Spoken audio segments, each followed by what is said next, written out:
Assalamu alaikum dear students. So I am here to interact the physics paper of CTS phase 2 and this is your test number 11 and is the last of your class 12 syllabus. इसके बाद आपका cumulative होगा test number 10 और test number 11 का, उसके बाद आपके mock test start हो जाएंगे. तो टेस्ट नंबर 11 में जो आपके chapters we are going to discuss here are optics, modern physics, semiconductor physics and this is our question number first, that is pure silicon at 300 Kelvin has equal electron Ni concentrations of this much, doping by indium increases Nh by this much, Ne in the doped semiconductor. So you should know the physics of this thing, that is जब भी आपका doped semiconductor होता है ना, the standard formula for doped semiconductors is that Ne into Nh, the product of these concentrations, that's number density of electrons and number density of holes, is always equal to Ni square. और इस question में आपसे जो है Ne पूछा गया है, तो Ne is equal therefore Ni square divided by Nh. Ni आपको प्रोवाइडेड है intrinsic carrier concentration, that is 1.5 into 10 raised power 16 का स्क्वायर, तो it is 1.5 into 10 raised power 16 multiplied by 1.5 into 10 raised power 16 because of that square here, and divided by, you have to divide it with the Nh. Nh is given 4.5 into 10 raised power 22.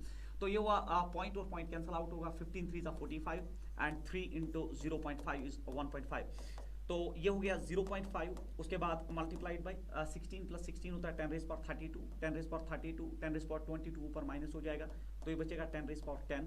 और अगर इसको arrange करें तो ये हम लिख सकते हैं it's 5 into 10 raise power 9 should be the number density of electron, so this should be the right answer. तो अगर आप ऑप्शंस में देखेंगे ऑप्शन नंबर फर्स्ट जो है आपका बिल्कुल इसका राइट आंसर है. Option number first is the right answer for this question. So first is the right answer 5 into 10 raise power 9. उसके बाद जो क्वेश्चन नंबर नेक्स्ट आपका है that is this one, that is two similar p-n junctions can be considered in three different ways as shown in the figure, the two connections across which the potential difference is same. बहुत important numerical माना जाएगा आपके entrance के लिए. तो आपको इसका जो करने का तरीका ये है, आपको बोलना है किस कॉन्फ़िगरेशन में पोटेंशियल डिफरेंस दोनों पी-एन डायोड्स में सेम होगा. तो उसका लॉजिक ये है क्योंकि ये सीरीज में है, तो सीरीज में करंट सेम होता है, सीरीज में करंट सेम होता है, तो पोटेंशियल ड्रॉप जो है that is directly proportional to the resistance. So अगर आप इसका ये लॉजिक लिख के रखें that in series connections V is equal to IR, since current is constant in series connections, so V is directly proportional to the resistance, potential drop is directly proportional to the resistance. अगर आप series में देखोगे तो यहाँ पे आप ऐसे इसको सॉल्व करने की कोशिश करो, this is higher potential and this is lower potential, तो P is at higher potential तो it is forward biased, while as this P is at lower potential it's reverse biased. Forward biased में जो आपका diode है वो बिल्कुल उसकी resistance minimum हो जाती है, बहुत कम हो जाती है. Let us suppose that its resistance is small R, तो स्मॉल आर से मैंने मिनिमम रेजिस्टेंस जब फॉरवर्ड बायस्ड ऐड हो, तो आपका डायोड जब फॉरवर्ड बायस्ड हो तो उसकी रेजिस्टेंस मैंने डिनोट की स्मॉल आर से, और जो ये रिवर्स बायस्ड है इसका कैपिटल आर मतलब ज्यादा रेजिस्टेंस, तो रिवर्स बायस्ड के लिए मैंने जो सिंबल यूज किया कैपिटल आर, तो small R mean small resistance, capital R means larger resistance, and forward biased में तो स्मॉलर रेजिस्टेंस ही होती है और रिवर्स बायस में सच में लार्जर रेजिस्टेंस ही होती है. इन द सेम फैशन अगर आप देखोगे ये फॉरवर्ड बायस्ड हो गया, तो फॉरवर्ड बायस्ड में ये फिर से हायर पोटेंशियल है, ये लोअर पोटेंशियल है, फॉरवर्ड बायस्ड है तो स्मॉल रेजिस्टेंस, और ये जो है ये भी फॉरवर्ड बायस्ड क्योंकि P इज एट हायर, तो ये भी small resistance in both cases. तो यहाँ पे आप देख लीजिए रिवर्स बायस्ड है क्योंकि हायर पोटेंशियल एन पे है, तो ये रिवर्स बायस्ड है तो लार्जर रेजिस्टेंस, और यहाँ एन जो है आपका हायर पोटेंशियल पे और P लोअर पोटेंशियल पे again reverse biased larger resistance. तो ये आपका कॉन्फ़िगरेशन मैंने सेट किया, और अब आप देखो इसमें रेजिस्टेंसेस डिफरेंट है, तो यहाँ पोटेंशियल अलग ड्रॉप होगा, यहाँ पोटेंशियल ड्रॉप अलग ड्रॉप होगा because potential is directly proportional to the resistance. तो इस केस में तो दोनों में सेम पोटेंशियल ड्रॉप नहीं होगा. यहाँ पे अगर आप देखोगे दोनों का रेजिस्टेंस सिमिलर है, तो इसमें जितना पोटेंशियल ड्रॉप होगा उतना ही इसमें पोटेंशियल ड्रॉप होगा. इन द सेम फैशन ये भी रेजिस्टेंस आर रिवर्स बायस्ड, ये भी रेजिस्टेंस आर रिवर्स बायस्ड, जितना पोटेंशियल ड्रॉप इधर होगा उतना पोटेंशियल ड्रॉप इधर होगा. तो ऐसी दो कॉन्फ़िगरेशंस है जिनमें पोटेंशियल ड्रॉप दोनों पी-एन डायोड्स में सेम होगा. So answer should be B and C. So option number second should be the right answer. So this is the right answer. So B and C में potential drop same होगा क्योंकि दोनों का resistance same है और current potential is directly proportional to the resistance. Very important numerical. Question number third जो आपका, when 20% of the incident radiation is increased by 20%, तो when energy of the instant radiation is increased by 20%, अगर आप instant radiation का energy 20% से बढ़ा दे, the kinetic energy of the photoelectrons emitted from a metal surface increases from, तो kinetic energy 0.5 से 0.8 चला जाता है. हमसे पूछा गया वर्क फंक्शन.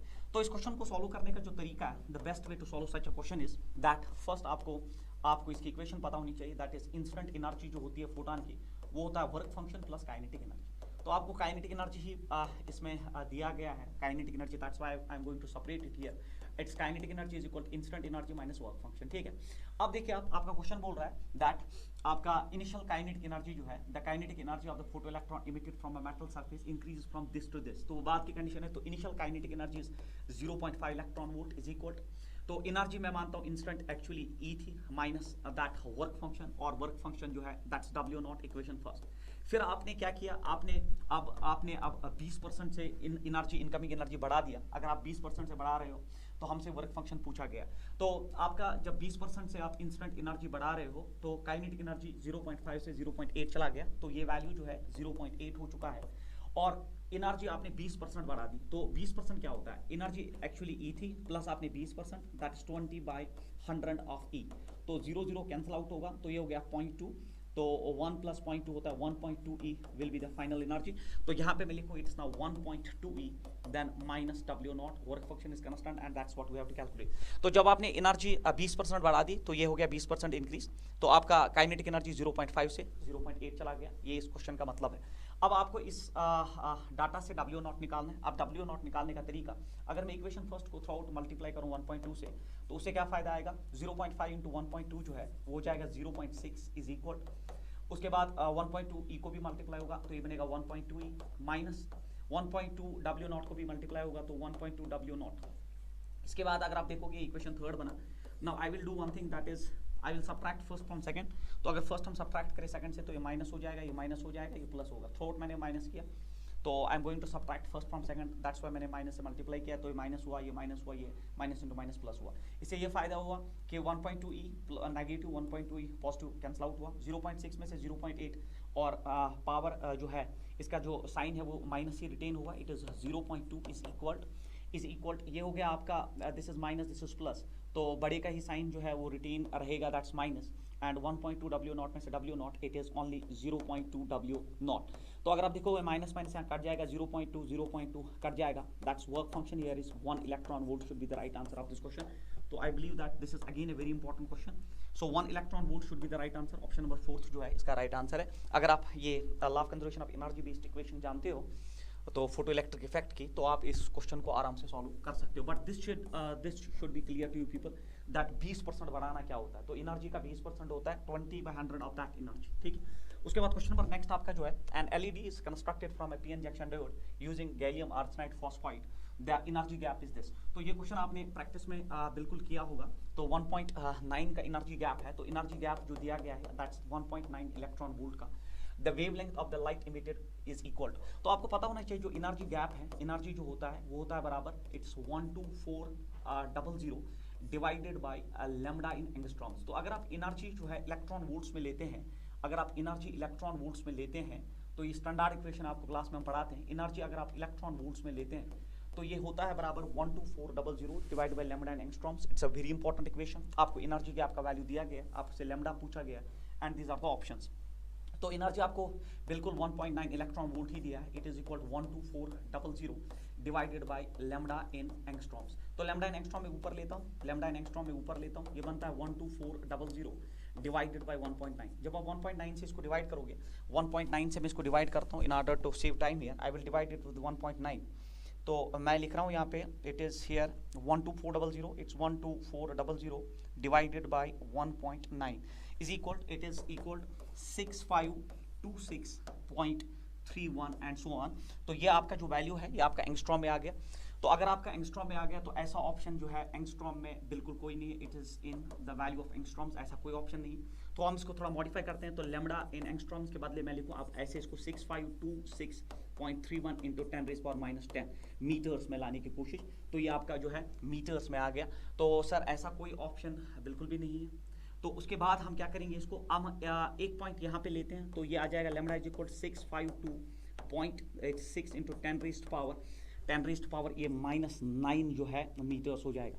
अगर आप देखोगे अब -9 जो होता है वो होता नैनोमीटर, तो ये नैनोमीटर में मैं लिख सकता हूँ, तो लैम्डा आ जाएगा बराबर, it is 652.6 nanometre should be the answer. तो नैनोमीटर्स में अगर आप देखोगे it is very much close, it is 654, it is 652.6, तो अगर आप इसको ऐड करोगे तो ये बनेगा 653 के बराबर।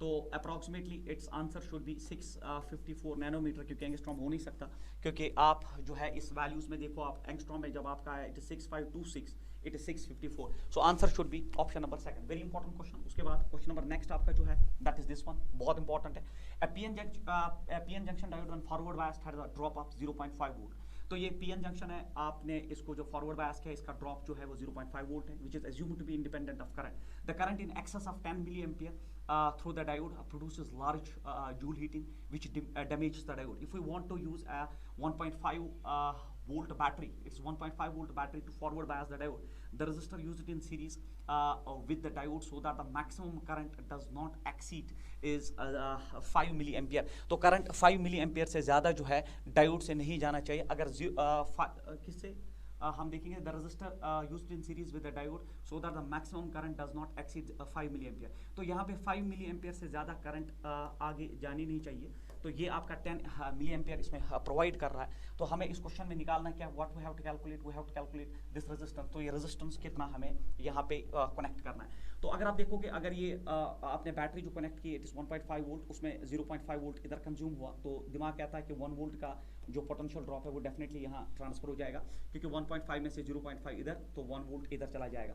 हमें ये रेजिस्टेंस कैलकुलेट करना है, और अब ये 5 मिली एम्पियर से ज़्यादा करंट सर्किट में जा नहीं सकता। तो यहाँ हमें पता है अब 5 मिली एम्पियर, क्योंकि सीरीज में करंट जो है वो कांस्टेंट रहती है।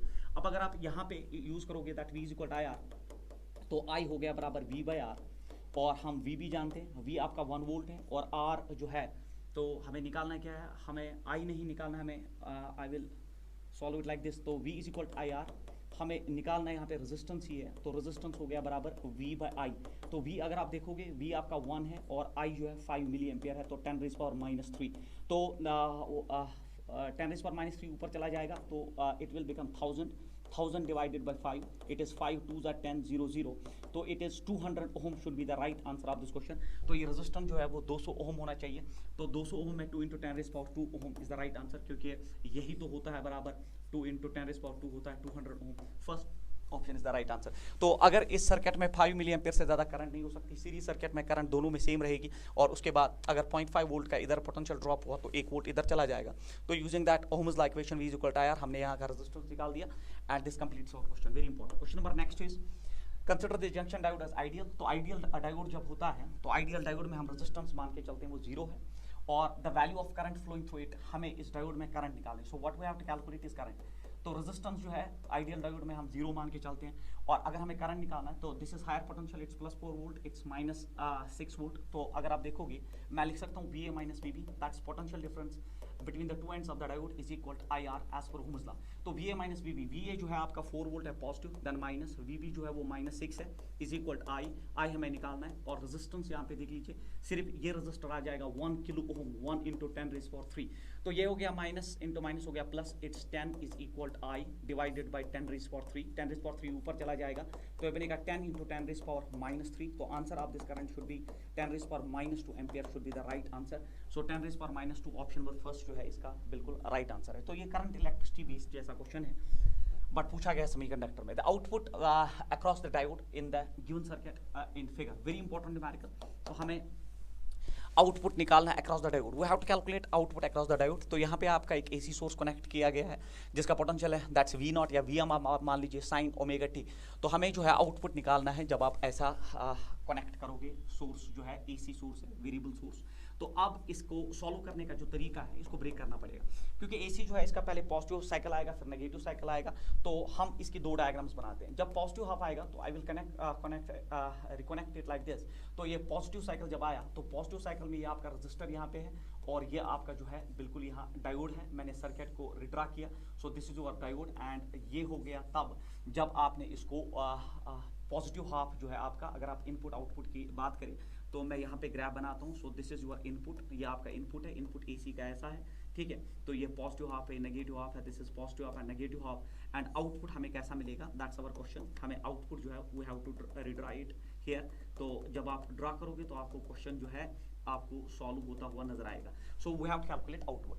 अब आप जब पॉजिटिव हाफ साइकिल जो आया तो ये अपर एंड पॉजिटिव हो गया, लोअर एंड नेगेटिव हो गया, तो ये डायोड जो है बिल्कुल P side higher potential, N side lower potential है, तो बिल्कुल फॉरवर्ड बायस में चला गया। और जब ये फॉरवर्ड बायस होता है तो डायोड जो है ये बिल्कुल कोई रेजिस्टेंस ऑफर नहीं करता है, तो ओपन सर्किट की तरह बिहेव करता है। अगर मैं इस पॉइंट को ए मानता हूँ, इस पॉइंट को बी मानता हूँ, तो आपका डायग्राम जो है वो मैं यहाँ पे बनाता हूँ। तो this is wire here A and this is the wire here, this is point B, और ये ओपन सर्किट हो गया। तो सर्किट जो है बिल्कुल ओपन सर्किट की तरह हो जाएगा। और अगर आप देखो इन दो पॉइंट्स में आप जो पोटेंशियल डिफरेंस होता है that is V A minus V B, तो V A minus V B होता है आई आर। अब जब रेजिस्टेंस ही नहीं है तो V A minus V B जो है वो जीरो हो जाएगा। So there will be no potential difference, क्योंकि ये ओपन सर्किट हो चुका है, तो पोटेंशियल पॉइंट ए का पोटेंशियल पॉइंट बी के बराबर आ जाएगा, क्योंकि कोई रेजिस्टेंस नहीं है। तो V A minus V B is equal I R, R is zero, तो V A minus V B is equal zero, तो इसका मतलब V A is equal V B. तो अगर V A is equal V B है तो output में आपका कोई पोटेंशियल डेवलप नहीं होने वाला है। तो यहाँ पे मैं अगर इसमें यहाँ पे आउटपुट दिखाऊं, जब पॉजिटिव हाफ साइकिल आएगा तो आउटपुट विल बी जीरो। उसके बाद अब जब नेगेटिव हाफ आएगा, तो अब जब नेगेटिव हाफ साइकिल आएगा तो नेगेटिव में अब ये पॉजिटिव हो जाएगा, ये नेगेटिव हो जाएगा, दिस इज योर रेजिस्टर, तो दिस इज द डायोड, ये कनेक्शन है। और अब आप देखिए ये पॉइंट मैं ए मानता हूँ, ये पॉइंट मैं बी मानता हूँ। अब आप डायोड को देखिए, negative higher P side is at lower potential and N side is at higher potential, तो ये रिवर्स बायस हो गया। और जब ये रिवर्स बायस हो गया, रिवर्स बायस में जो है, रिवर्स बायस में मैंने यहाँ क्या कर दिया बच्चों, I have done wrong here, I have done wrong here. तो अगर यहाँ फॉरवर्ड बायस में लो रेजिस्टेंस, तो ये वायर से रिप्लेस होगा, sorry it will get replaced by wire. बिल्कुल मैंने करेक्ट किया था मगर लिखा मैंने गलत। So this is A here and this is B here. So it will get forward biased. It will not provide any resistance. It will get replaced by a wire. It will get replaced directly by a wire. तो अगर ये wire से without resistance इसकी zero हो जाएगी। तो फिर से वही, अगर ये पॉइंट A है और ये B है, तो V A minus V B जो है आपका I R, I into R, R is zero, तो V A minus V B जो है, V A minus V B जो है वो जीरो हो जाएगा। तो आउटपुट में बिल्कुल zero, but it will get replaced by wire, ठीक है। बट जब ये रिवर्स बायस होगा, तो रिवर्स बायस मतलब huge resistance, it will act as an open circuit, तो ये ओपन सर्किट की तरह बिहेव करेगा। और जब ये ओपन सर्किट होगा, और जब ये ओपन सर्किट होगा, जब ये ओपन सर्किट होगा, तो मैं इसको ओपन कर दूं, तो I will open it like this. आप ये फिर जब देखोगे तो आप इसको बना सकते हो। तो ये ओपन सर्किट की तरह बिहेव करेगा। This is point A, this is point B. हमें फिर से पोटेंशियल डिफरेंस निकालना है, V A minus V B. अब आप V A minus V B कहाँ से जाओगे, यहाँ से तो जा ही नहीं सकते, सर्किट तो ओपन हो चुका है। तो आप यहाँ से जाओगे, तो यहाँ से जब आप जाओगे V A minus V B, potential difference, जब आप यहाँ से वापस आओगे, पहला साइन आपको एनकाउंटर होगा माइनस माइनस, और इसका जो पोटेंशियल है that is V M sine of omega T. So this is negative half cycle जो आपका ट्रांसफर होगा। So this the potential difference. तो इस केस में V A minus V B जो है वो जीरो है, क्योंकि आप यहाँ से यहाँ गए, रेजिस्टेंस है नहीं, आपका वायर से रिप्लेस्ड है, तो पोटेंशियल डिफरेंस जो है वो जीरो हो गया। बट जब ये ओपन सर्किट हो गया तो पोटेंशियल डिफरेंस बिल्कुल इन दो पॉइंट्स के बीच में, जब आप यहाँ से ट्रावर्स करके जाओगे, यहाँ से तो जाओगे नहीं क्योंकि यहाँ से ओपन हो गया, तो यहाँ से जाने में पहला साइन माइनस एनकाउंटर हुआ, जो हम करंट इलेक्ट्रिक में आपको कन्वेंशन पढ़ाते हैं, and it is V naught sine omega T जो आपको दिया गया है। तो आपको नेगेटिव साइकिल जो है आपका ट्रांसफर हो गया, फिर से पॉजिटिव साइकिल जीरो, आपका ट्रांसफर नहीं होगा, फिर से नेगेटिव साइकिल ट्रांसफर होगा।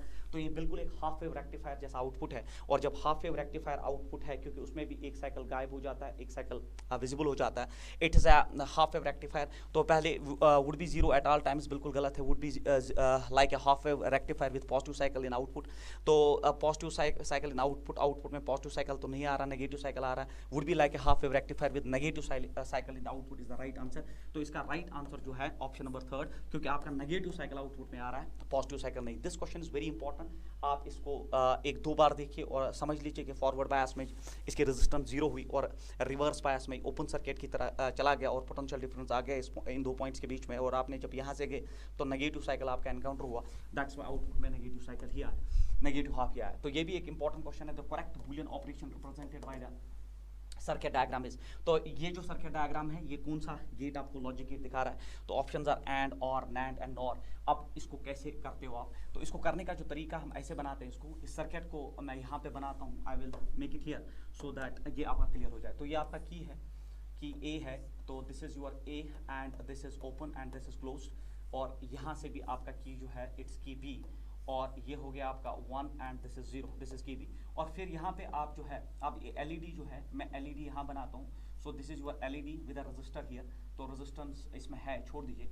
ये जो दो पॉइंट्स है, हम ये +6 वोल्ट पे है और ये ग्राउंड है, तो हम इनको वायर से कनेक्ट करते हैं, ठीक है। So this is how we try it. तो आपका ये +6 वोल्ट है, ये 0 वोल्ट है, हम इसको वायर से कनेक्ट करते हैं, और जैसे इसको वायर से कनेक्ट करते हैं तो वायर से कनेक्ट करने का मतलब ये हायर पोटेंशियल लोअर पोटेंशियल, तो आपका higher potential it is 6 volt is the potential difference between the 2 points. तो ये है तरीका, इन दो पॉइंट्स को जोड़ दो और आपका कनेक्शन क्लियर हो जाएगा, उसके बाद आप सर्किट में वापस आ सकते हो। तो आपने इसको कनेक्ट यहाँ किया, लेड जो है आपको आउटपुट वाई देगा, और ये आपके दो इनपुट्स है। तो इनपुट्स आपके कैसे हैं, ए और बी आपके इनपुट्स है और वाई आपका आउटपुट है।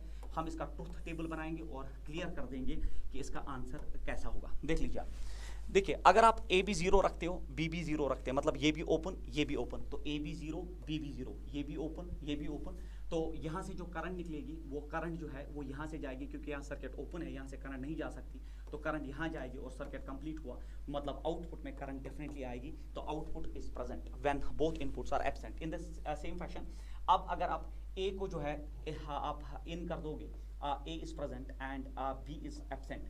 अगर ए अब प्रेजेंट है, मैं इसको कनेक्ट कर दूं, अब अगर ए प्रेजेंट है बी एब्सेंट है, तब भी जब करंट यहाँ पहुंचेगी तो यहाँ नहीं जाएगी, क्योंकि यहाँ ब्रिज टूटा हुआ है, करंट फिर से यहाँ जाएगा और एलईडी फिर से आपका जो है ग्लो होगा। इन द सेम फैशन तीसरे केस में आप जो है आप ये आप ओपन कर दोगे, ये कनेक्ट कर दोगे, तो अब जो है अब मैं ये कनेक्ट करने जा रहा हूँ और ये ओपन करने जा रहा हूँ, तो ये मैं यहाँ दिखाऊँ, ये मैंने आप ओपन कर दिया, अब मैंने इसको ओपन कर दिया, तो ये आपका कि ऐसा है। अब हम इसको कनेक्ट कर रहे हैं, तो फिर से जब करंट यहाँ आएगी, जब करंट यहाँ आएगी तो यहाँ ब्रिज टूटा हुआ है, लाइट सारा एलईडी से जाएगा, तो अगेन इट विल ग्लो। आप लास्ट केस जो है, अब अगर आप दोनों को क्लोज कर दोगे, दोनों आप क्लोज हो गए 1 and 1, तो अब जब करंट यहाँ आएगी, इस पाथ में तो बिल्कुल रेजिस्टेंस नहीं है, करंट यहाँ से जाएगी और फिर करंट यहाँ से जाएगी, क्योंकि यहाँ रेजिस्टेंस है, करंट उस पाथ में चला जाता है जिसमें रेजिस्टेंस मिनिमम होती है। तो करंट के लिए सबसे बेटर पाथ ये है, और करंट यहाँ से होके ये ऑफ हो जाएगा, इसमें कोई करंट नहीं, दैट इज 0। अब अगर आप ट्रुथ टेबल देखोगे, 0 0 पे 1, 1 0 पे 1, 0 1 पे 1 एंड 1 1 पे 0, it is the truth table of NAND gate. AND का बिल्कुल नॉट करके जो है, क्योंकि एंड में क्या होता है, 1 0 पे होता है 0 बट ये 1 है, 1 0 पे होता है 0 बट ये 1 है, 1 1 पे वहाँ जो है आपका एंड गेट में जो है 1 होता है बट यहाँ पे 0 है, तो it's a NAND gate. So right option for this question, and I believe this is very important, NAND gate is the right answer for this question. Question number next आपका जो है, that is if in a PN junction a square input signal of 10 volt is applied as shown। तो आपने एक PN diode में, this is the PN diode here, PN junction यहाँ पे आपका है, आपने एक स्क्वायर इनपुट ऑफ 10 वोल्ट, क्योंकि -5 है +5 तो 10 वोल्ट का एक स्क्वायर इनपुट आपने अप्लाई किया, तो आपको आउटपुट रेजिस्टेंस में कैसा मिलेगा, दीज आर द ऑप्शंस। देख लीजिए, ये नेगेटिव हाफ साइकिल है, तो ये नेगेटिव हाफ साइकिल है -5, ये पॉजिटिव हाफ साइकिल है, तो दिस इज +5, ये नेगेटिव हाफ साइकिल है, तो -5 फिर से। तो जब नेगेटिव हाफ साइकिल आएगा, तो ये नेगेटिव हाफ साइकिल जैसे आएगा तो ये रिवर्स बायस होगा, और जब ये रिवर्स बायस होगा तो ये ओपन हो जाएगा। ओपन जब होगा तो आगे आपका जो है 0 आ जाएगा, so because it will get open, reverse bias में ये बिल्कुल ओपन सर्किट की तरह बिहेव करता है, तो आपका आउटपुट पहले 0 होना चाहिए। उसके बाद जब आपका पॉजिटिव हाफ आएगा, तो ये फॉरवर्ड बायस होगा, और जब ये फॉरवर्ड बायस होगा तो आपका आउटपुट जो है दिखेगा, तो 5 वोल्ट का आउटपुट जो है वो दिखना स्टार्ट होगा, उसके बाद तो 5 वोल्ट का आउटपुट आ जाएगा। उसके बाद जैसे ही फिर नेगेटिव हाफ आएगा, नेगेटिव हाफ में फिर से रिवर्स बायस होगा, जब ये रिवर्स बायस होगा तो ओपन सर्किट, तो फिर से यहाँ पे 0 डेवलपमेंट होगी, तो ये 0 हुआ, ये हुआ 5 वोल्ट और ये हुआ फिर से 0, तो आउटपुट शुड बी 0 5 एंड 0। तो ऑप्शन में ये पहला ऑप्शन तो हो नहीं सकता, दूसरा है बट नहीं, नेगेटिव हाफ है, तो it is 0 5 and 0, option number 3 जो है इसका राइट आंसर है। सो it is how it is done. तो नेगेटिव में रिवर्स बायस हुआ तो मैंने लिखा ओपन सर्किट, तो output is absent, but forward bias हुआ जब पॉजिटिव हाफ साइकिल आया और आउटपुट इज प्रेजेंट 5 वोल्ट का, फिर से नेगेटिव हाफ आया तो output is not absent, is absent and output में जो है आपका 0। So third option is the right answer. Question number next जो आपका, that is when photons of energy h nu fall on an aluminum plate of work function E naught, photoelectrons of maximum kinetic energy K are ejected।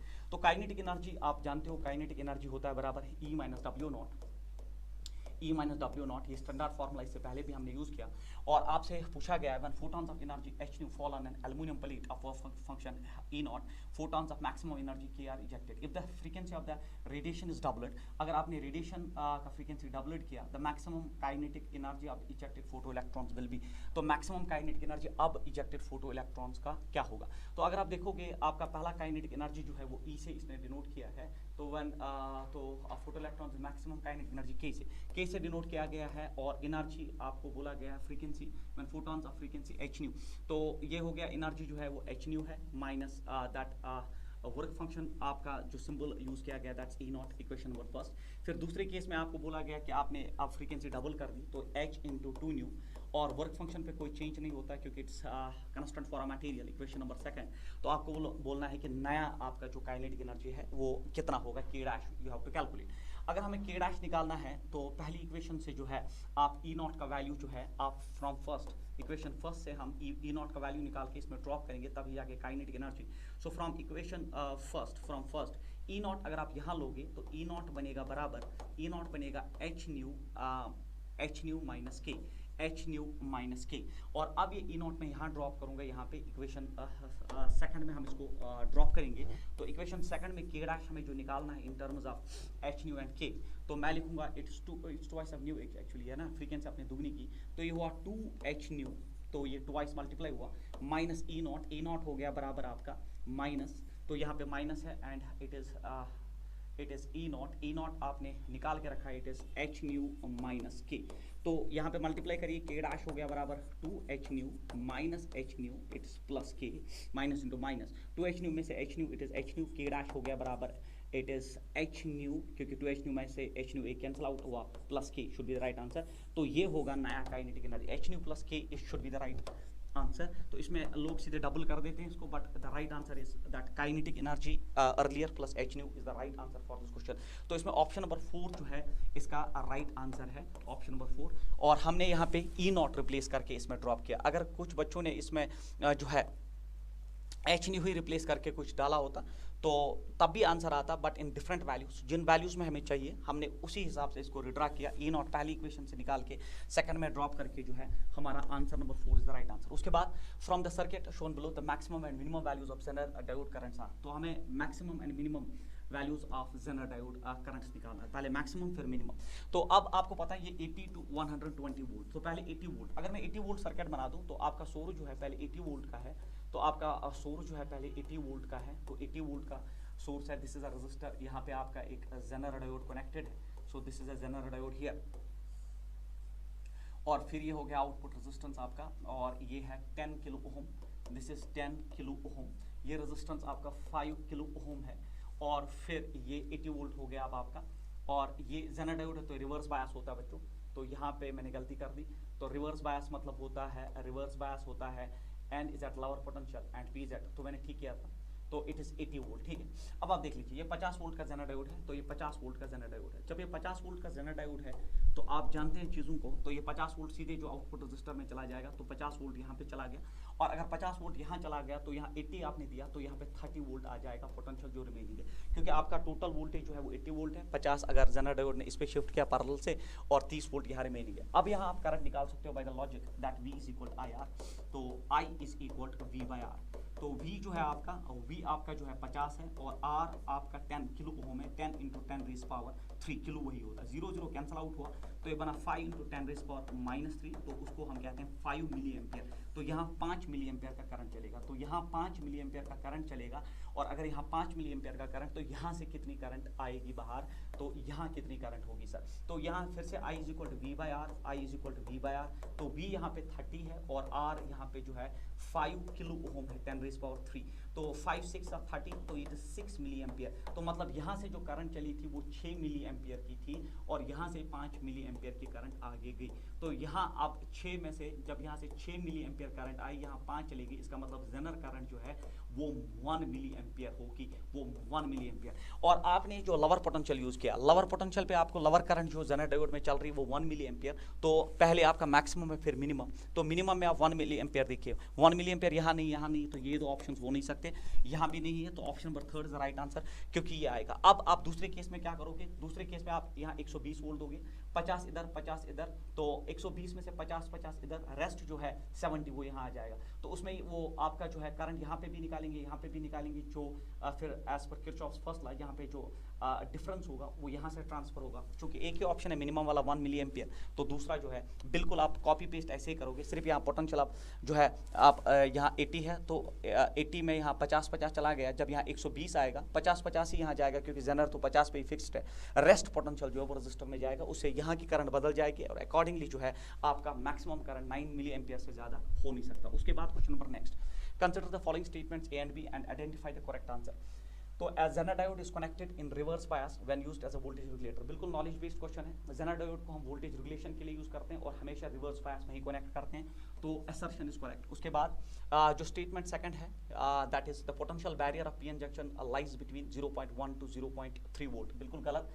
तो आपको पता होना चाहिए जो potential barrier है, energy gap होता है डायोड का, वो 0.3 वोल्ट से 0.7 वोल्ट होता है। तो यहाँ पे आपको बोला गया इट इज 0.1 से 0.3। नॉलेज बेस्ड क्वेश्चन है, बट सेमीकंडक्टर्स में क्वेश्चन हमेशा आता है। तो assertion is correct, but the statement B is जो है दैट्स फॉल्स। तो option number third is the right answer. A is correct and B is incorrect. A जो है वो करेक्ट है और बी जो है इसमें दैट इज बिल्कुल इनकरेक्ट। उसके बाद क्वेश्चन नंबर नेक्स्ट आपका जो है ये बड़ा इंपॉर्टेंट क्वेश्चन है आपके लॉजिक गेट्स का based, that is the following configuration of gates is equivalent. तो आपको बोलना है ये जो कन्फिग्रेशन ऑफ गेट्स है ये किसके इक्वलेंट है। देखिए यहाँ से सिग्नल ए आई, यहाँ से सिग्नल ए आई, तो ये जो है और गेट है तो यहाँ ऐड हो जाएगा, तो ये बनेगा ए प्लस बी। सिग्नल को फॉलो करके चलना पड़ता है। उसके बाद अब अगर आप देखोगे ये ए जो है बिल्कुल यहाँ तक आएगा, ए यहाँ तक आएगा, बी यहाँ तक आएगा। उसके बाद जो ये एंड गेट है, एंड गेट पे नॉट है तो नैंड हो जाएगा, तो ये एंड गेट हो गया, that is A dot B का ऊपर बार हो जाएगा, क्योंकि नैंड गेट का ये जो है आपका ये लॉजिक गेट है। उसके बाद ये दोनों सिग्नल्स यहाँ पे पहुंचेंगे और फिर से इनका एंड गेट हो जाएगा, तो ये हो जाएगा ए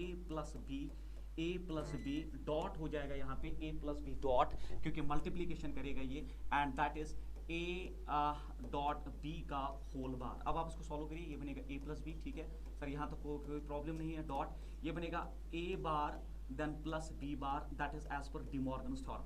अब आप देखिए ए इंटू ए बार हो गया 1, ए इंटू ए बार हो गया ए, या मैं लिखूं पहले it is A bar and then A इसके साथ हो जाएगा तो बनेगा A it is B bar, then उसके बाद प्लस ये बनेगा B A bar, it is B A bar. उसके बाद आपका जो है that is plus it is B B bar, तो ये बी बी बार। तो आप जानते हो दैट ए बार को कैंसल आउट करेगा, 1 0 है, अगर ए 1 है तो ए बार 0 है तो कैंसल आउट करेगा, बी बी बार को उड़ा देगा। तो ये बना आपका आउटपुट जो है वो आ गया A B bar plus B bar A. तो ये बिल्कुल आपका आउटपुट है होता है आपके ज़ोर गेट का, जो आपको ज़बानी याद होना चाहिए। So it is XOR gate. Option number second जो है ज़ोर गेट का आउटपुट हमेशा होता है A B bar plus that is B bar A. So उसके बाद क्वेश्चन नंबर नेक्स्ट आपका जो है that is a photon of wavelength lambda less than threshold wavelength. अच्छी बात है, अगर ये लेस देन थ्रेशोल्ड वेवलेंथ है तो फोटो इलेक्ट्रिक इफेक्ट होगा। It's instant on a metal surface of work function W not. तो वर्क फंक्शन दिया है, थ्रेशोल्ड वेवलेंथ है और इंस्टेंट फोटोन लैम्डा है, एंड लैम्डा जो है वो लेस देन लैम्डा नॉट है, तो इसका मतलब आपका फोटो इलेक्ट्रिक इफेक्ट होने वाला है। The D Broglie wavelength of ejected electron of mass ms। तो हमें डी ब्रॉगली वेवलेंथ निकालनी। तो डी ब्रॉगली वेवलेंथ आप जानते हो, डी ब्रॉगली वेवलेंथ होता है h बाई और root of its 2m into that kinetic energy, क्योंकि जो ऑप्शंस है वह डिमांड करते हैं आपका काइनेटिक एनर्जी। और आप जानते हो by Einstein's photoelectric equation instant energy होता है बराबर work function plus kinetic energy. तो आपका काइनेटिक एनर्जी हो गया instant energy minus work function. तो यहाँ पे अगर मैं लिखूँ lambda is equal h by it is root of its 2m और काइनेटिक एनर्जी के बदले instant energy minus work function. अब आप वैल्यूज ड्रॉप करिए, ये होगा h by root of its 2m instant energy. Instant energy जो है आप लिख सकते हो इट्स h न्यू, बट आपको वेवलेंथ ऑफ फोटोन दिया है तो इंस्टेंट एनर्जी आएगा h न्यू के बदले h बाई लैम्डा, क्योंकि आप न्यू जानते हैं, न्यू है c by lambda minus work function, और वर्क फंक्शन आपको सच में W नॉट से ही रिप्रेजेंटेड है। So this should be the right answer of this question, h by root of 2m multiplied by hc by lambda minus w naught। तो h by root of 2m hc by lambda minus w naught। Option number third is the right answer. तो ये mixture था आपका photoelectric equation and de Broglie wavelength based question, बहुत अच्छा है। Question number next जो आपका, an electron jumps from n equal 4 to n equal 1। तो इलेक्ट्रॉन जंप करता है फोर्थ स्टेट से first state in an hydrogen atom. तो ये n इज इक्वल 1 है और ये n इज इक्वल 4 है, और इलेक्ट्रॉन ने जंप किया n इज इक्वल 4 से n इज इक्वल 1 में इलेक्ट्रॉन ने जंप किया। The required momentum of hydrogen atom in electron volt per see that's पर स्पीड ऑफ लाइट इज। तो हमें रिक्वायर्ड मोमेंटम निकालना है। तो आप जानते हो जब इलेक्ट्रॉन एक हाइड्रोजन एटम है, अगर ये हाइड्रोजन एटम है तो हाइड्रोजन एटम का इनिशियल मोमेंटम जो है वो 0 होगा। जब इनिशियल मोमेंटम 0 होगा इसका ये मतलब है जब इलेक्ट्रॉन यहाँ से यहाँ जंप करे तो यहाँ एक फोटॉन निकलेगा, और ये जो एटम है वो रिकॉइल करेगा। तो इसका जो मोमेंटम होना चाहिए वो फोटॉन के मोमेंटम के बराबर होना चाहिए। और फोटॉन का मोमेंटम मैं लिख सकता हूँ, इट इज फोटॉन का मोमेंटम जो है I can write that equal to h by lambda. I can write the momentum of photon is h by lambda. तो रिकॉइल मोमेंटम जो है हाइड्रोजन एटम का वो hc बाई लैम्डा के बराबर होना चाहिए। दैट्स फोटॉन का जो मोमेंटम है that is h by lambda, that's h by lambda. We have to calculate the recoil momentum of hydrogen atom. तो हाइड्रोजन एटम का recoil momentum in terms of h by lambda आप लिख सकते हो, और मैं लिख सकता हूँ it is momentum is equal. Sir ये मोमेंटम क्यों बराबर होना चाहिए? क्योंकि initial momentum is zero and final momentum of the system should be zero, क्योंकि इनिशियली सिस्टम रेस्ट पे था, फाइनली भी कोई फोर्स नहीं है बाहर से, तो law of conservation of momentum is valid.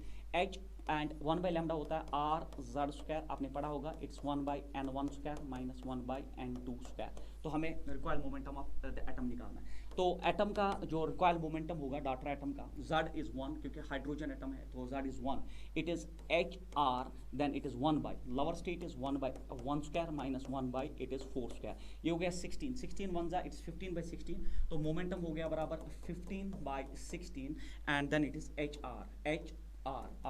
तो अब आप जो है, चूंकि आपका आंसर जो है वो electron volt per c, that is speed of light, तो हम सी से ऊपर भी मल्टीप्लाई करते हैं, नीचे भी सी से ही हम मल्टीप्लाई करते हैं।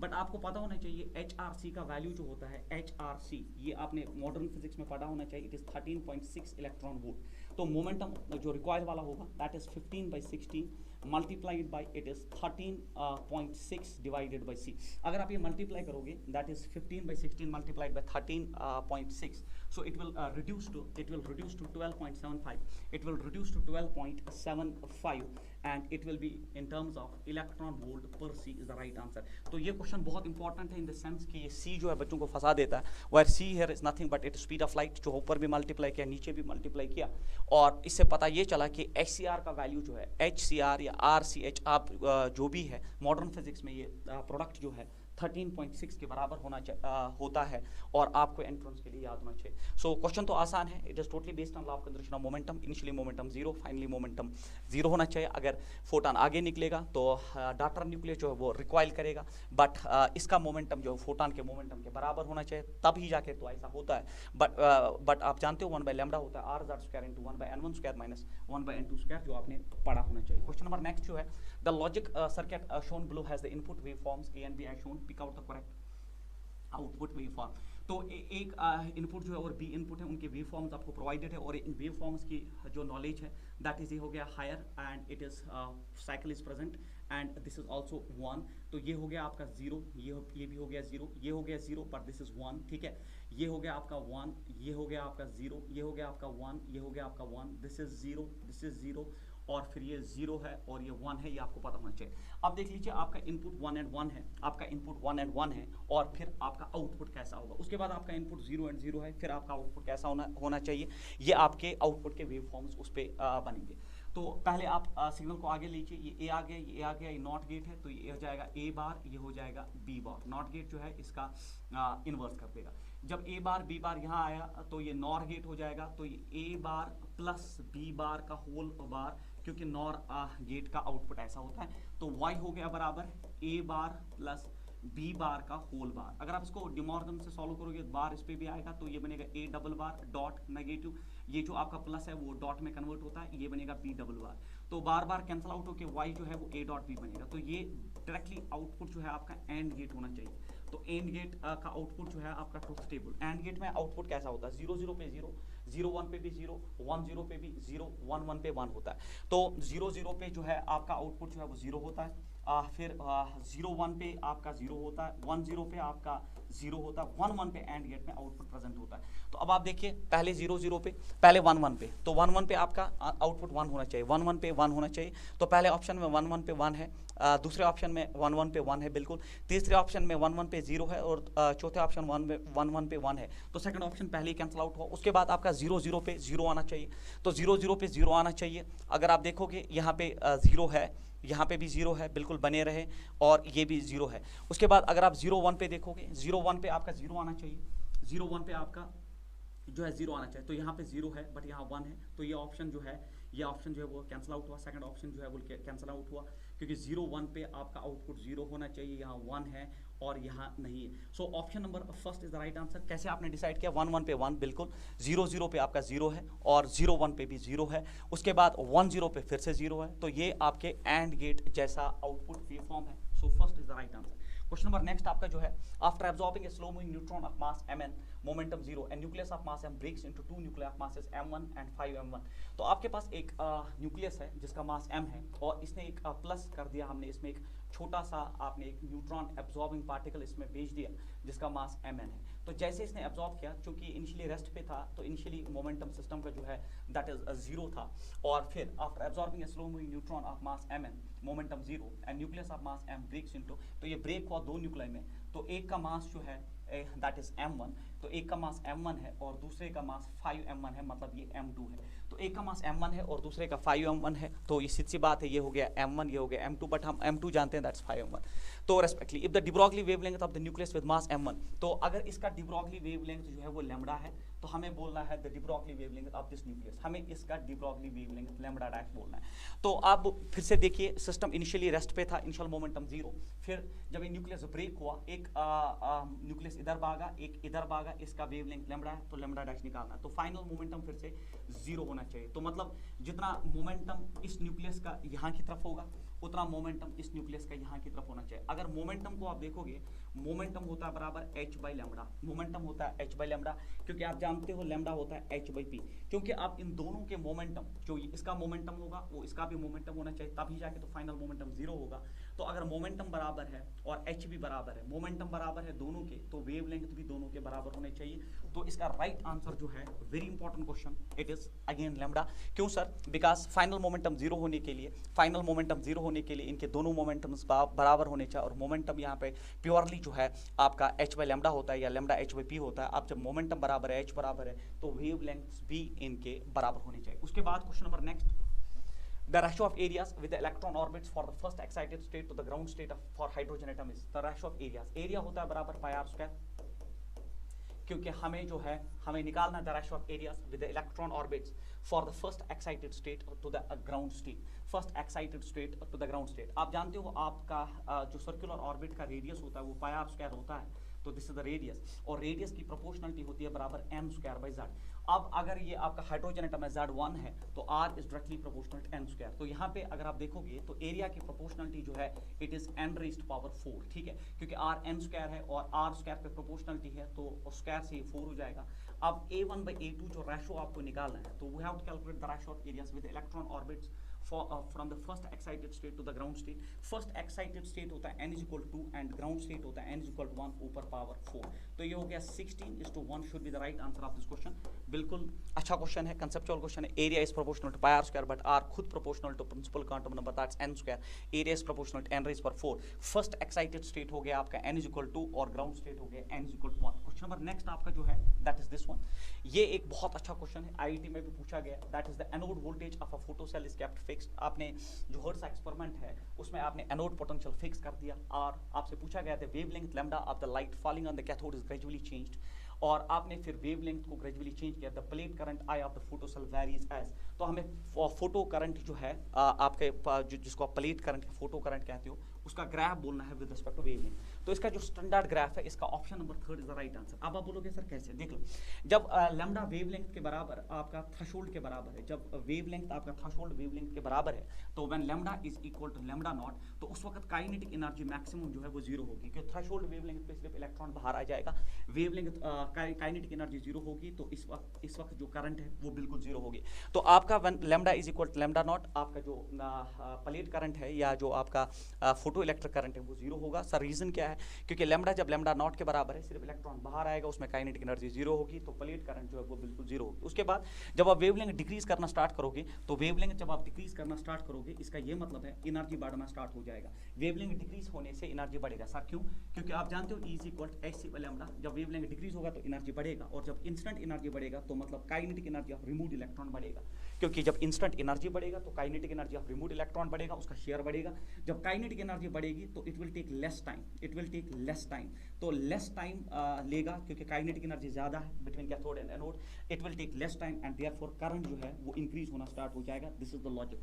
तो at lambda equal to lambda naught you will not have any current, but जैसे जैसे लैम्डा डिक्रीज होना स्टार्ट होगा वैसे वैसे आपका एनर्जी बढ़ेगा, काइनेटिक एनर्जी का शेयर बढ़ेगा, उसकी वजह से आपको इलेक्ट्रॉन को एनोड से कैथोड भागने में, कैथोड से एनोड भागने में टाइम जो है वो कम लगेगा, और जब टाइम कम लगेगा तो करंट डेफिनेटली बढ़ जाएगी। तो वही ये ग्राफ दिखा रहा है कि जैसे जैसे वेवलेंथ कम होगा तो करंट डेफिनेटली बढ़ेगी, और किसी ग्राफ में ऐसा नहीं है, स्टैंडर्ड ग्राफ है। आप ये लॉजिक याद रख के इस क्वेश्चन को आगे एंट्रेंस के लिए तैयार करिए। उसके बाद the Bohr's postulate only those orbits are stable in which the angular momentum of electrons quantized can be explained bye.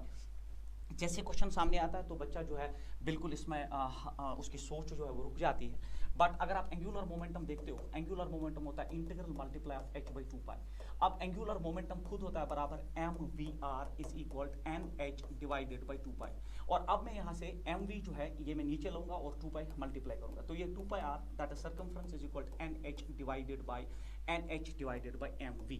तो nh डिवाइडेड बाई mv, तो h by mv होता है लैम्डा, दैट्स वेवलेंथ, तो डी ब्रॉगली वेवलेंथ, तो n lambda is equal 2 pi r। आप जानते हो ना that 2 pi r is equal n lambda, and this n lambda is nothing, it is the condition for maximum in interference. This is the condition to obtain maxima in interference. आपने waves में पढ़ा होगा कि ये जो formula है n lambda is the condition to obtain maxima in case of interference, or interference is a concept in wave optics, है ना, waves, interference is a concept in waves, and if it's a concept in waves, therefore आपका जो ये statement जो Bohr's postulate only those orbits are stable in which the angular momentum of electrons quantized can be explained by wave mechanics।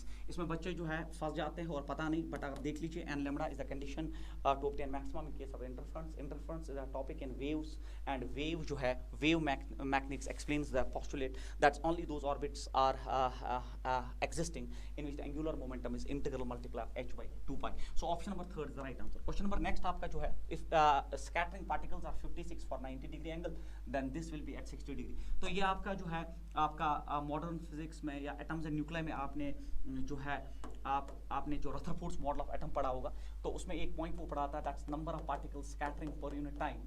Scattering per unit time is inversely proportional to 1 by sine of, that is sine raised power 4 theta by 2। So this is one of the postulate of Rutherford's model of atom, number of particles scattered per unit time is inversely proportional to sine raised power 4 theta by 2।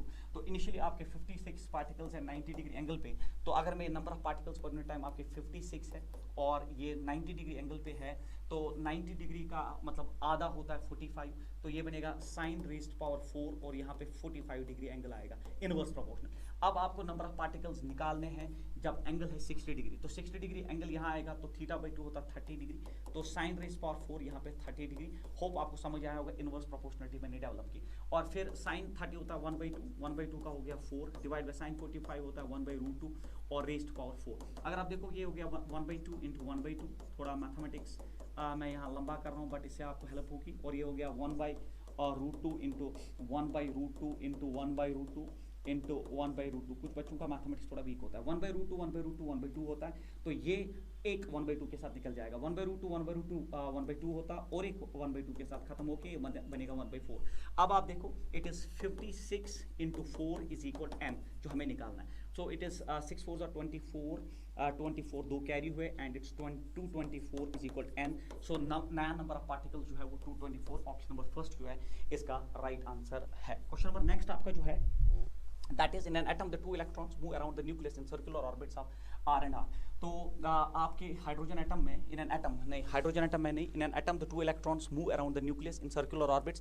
तो एक अगर ये nucleus है, एक का circular orbit जो है वो r है और दूसरे का सर्कुलर ऑर्बिट जो है वो 4 r का रेडियस पे घूम रहा है। The ratio of time taken by them to complete one revolution. तो इसमें आप लंबा करने की जरूरत नहीं है, क्योंकि आपको पता है कि जो आपने ग्रेविटेशन पढ़ा होता है वहाँ पे आपको पढ़ाया जाता है Kepler's third law, that is square of time period is directly proportional to r cube. That formula is itself valid in conservative fields, gravitational force भी कंजर्वेटिव फील्ड, इलेक्ट्रोस्टैटिक फील्ड भी कंजर्वेटिव फील्ड। और आपने पढ़ा होगा Kepler's third law कहता है t square is directly proportional to r cube, और हमें t का ही रेशियो निकालना है। तो t हो गया proportional to r is power 3/2, तो this is the standard formula. तो यहाँ लिखूंगा मैं t1/t2 इज इक्वल, पहला r जो है पहला रेडियस वो r है, दूसरा रेडियस 4r है, और रेस्ट पावर आ गया 3/2। आर आर कैंसिल आउट होके ये बनेगा बराबर 1/2 रेस्ट पावर 2 रेस्ट पावर 3/2। ठीक है, 2 यहाँ कैंसिल आउट होगा और ये हो गया 1/2 का क्यूब हो गया 1/8। So answer of this question is fourth option. तो ये आपको पता होना चाहिए that Kepler's third law T square is directly proportional to R cube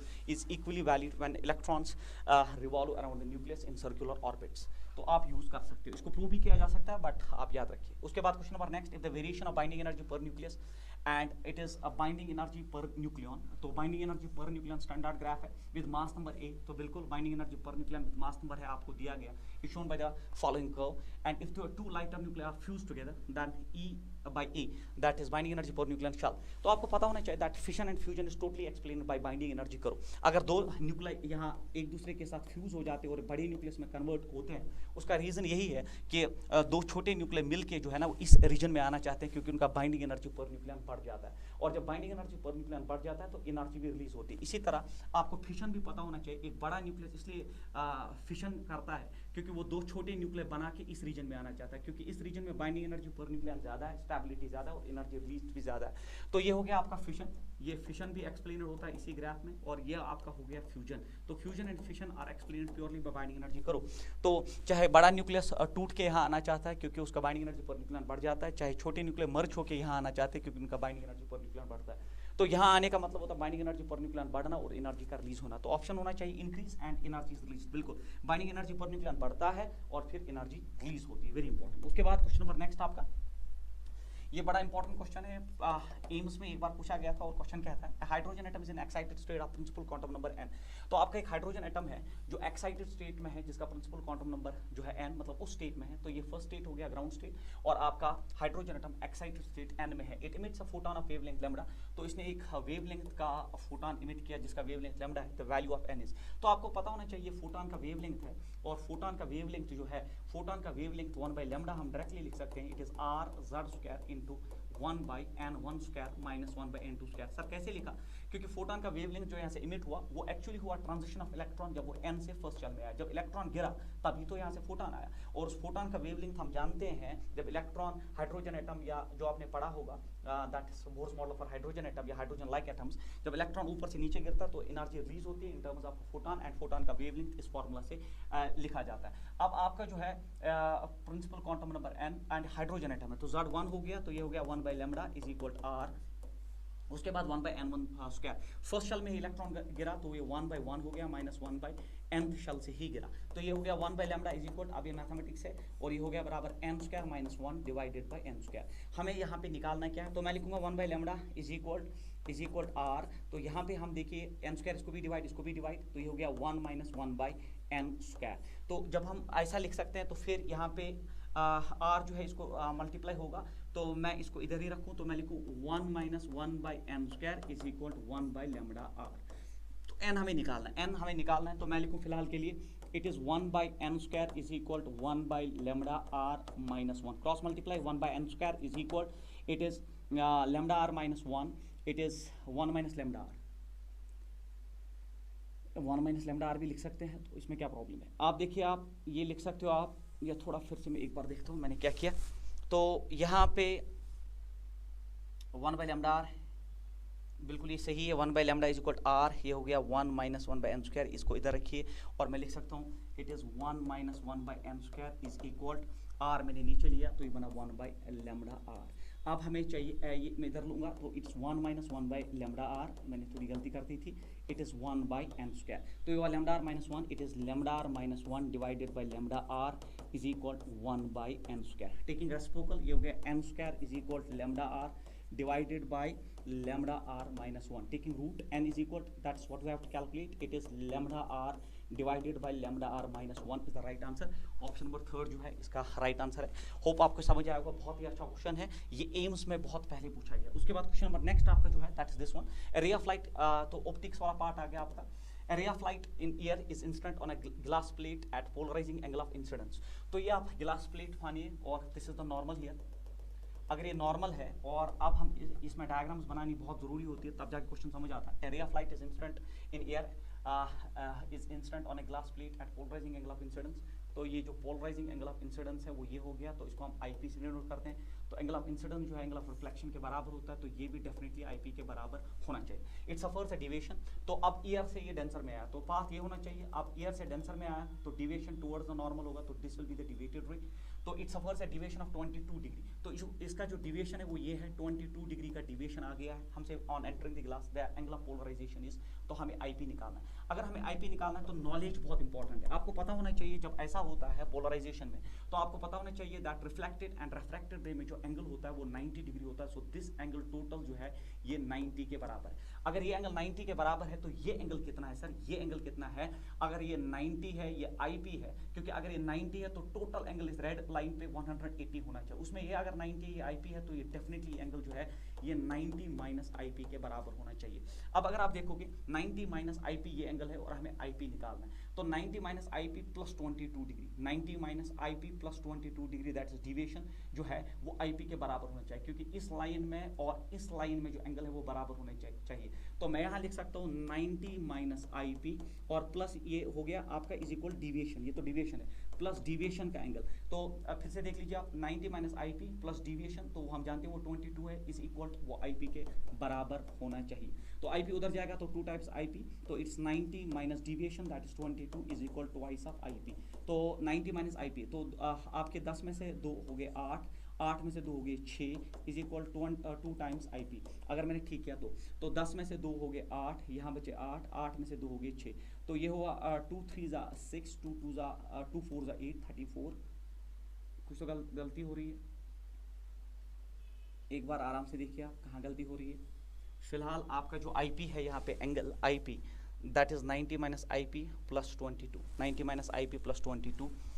अब आप वो देखो मैं गलती कर रहा था बच्चों, तो इट इज़ 90 प्लस 22, मैं माइनस कर रहा था, it is twice of IP, तो यहाँ गलती हो रही थी। तो ये हो गया 2 और ये हो गया 11 is equal twice of IP. तो यह मैथमेटिकल एरर था, it is 56 degree should be the polarization angle. Option number 2 is the right answer. Question number next is this one, if two, ये बहुत इंपॉर्टेंट क्वेश्चन है जिसका concept आपको clear होना चाहिए। जब भी सक्सेसिव डिविएशंस होती है तो एक फॉर्मूला चलती है, 2 plane mirrors are arranged at 90 degree. तो ये एंगल जो है आपका ये 90 डिग्री के बराबर है, इसको हम मिरर एंगल कहते हैं, मिरर्स के बीच में, ठीक है।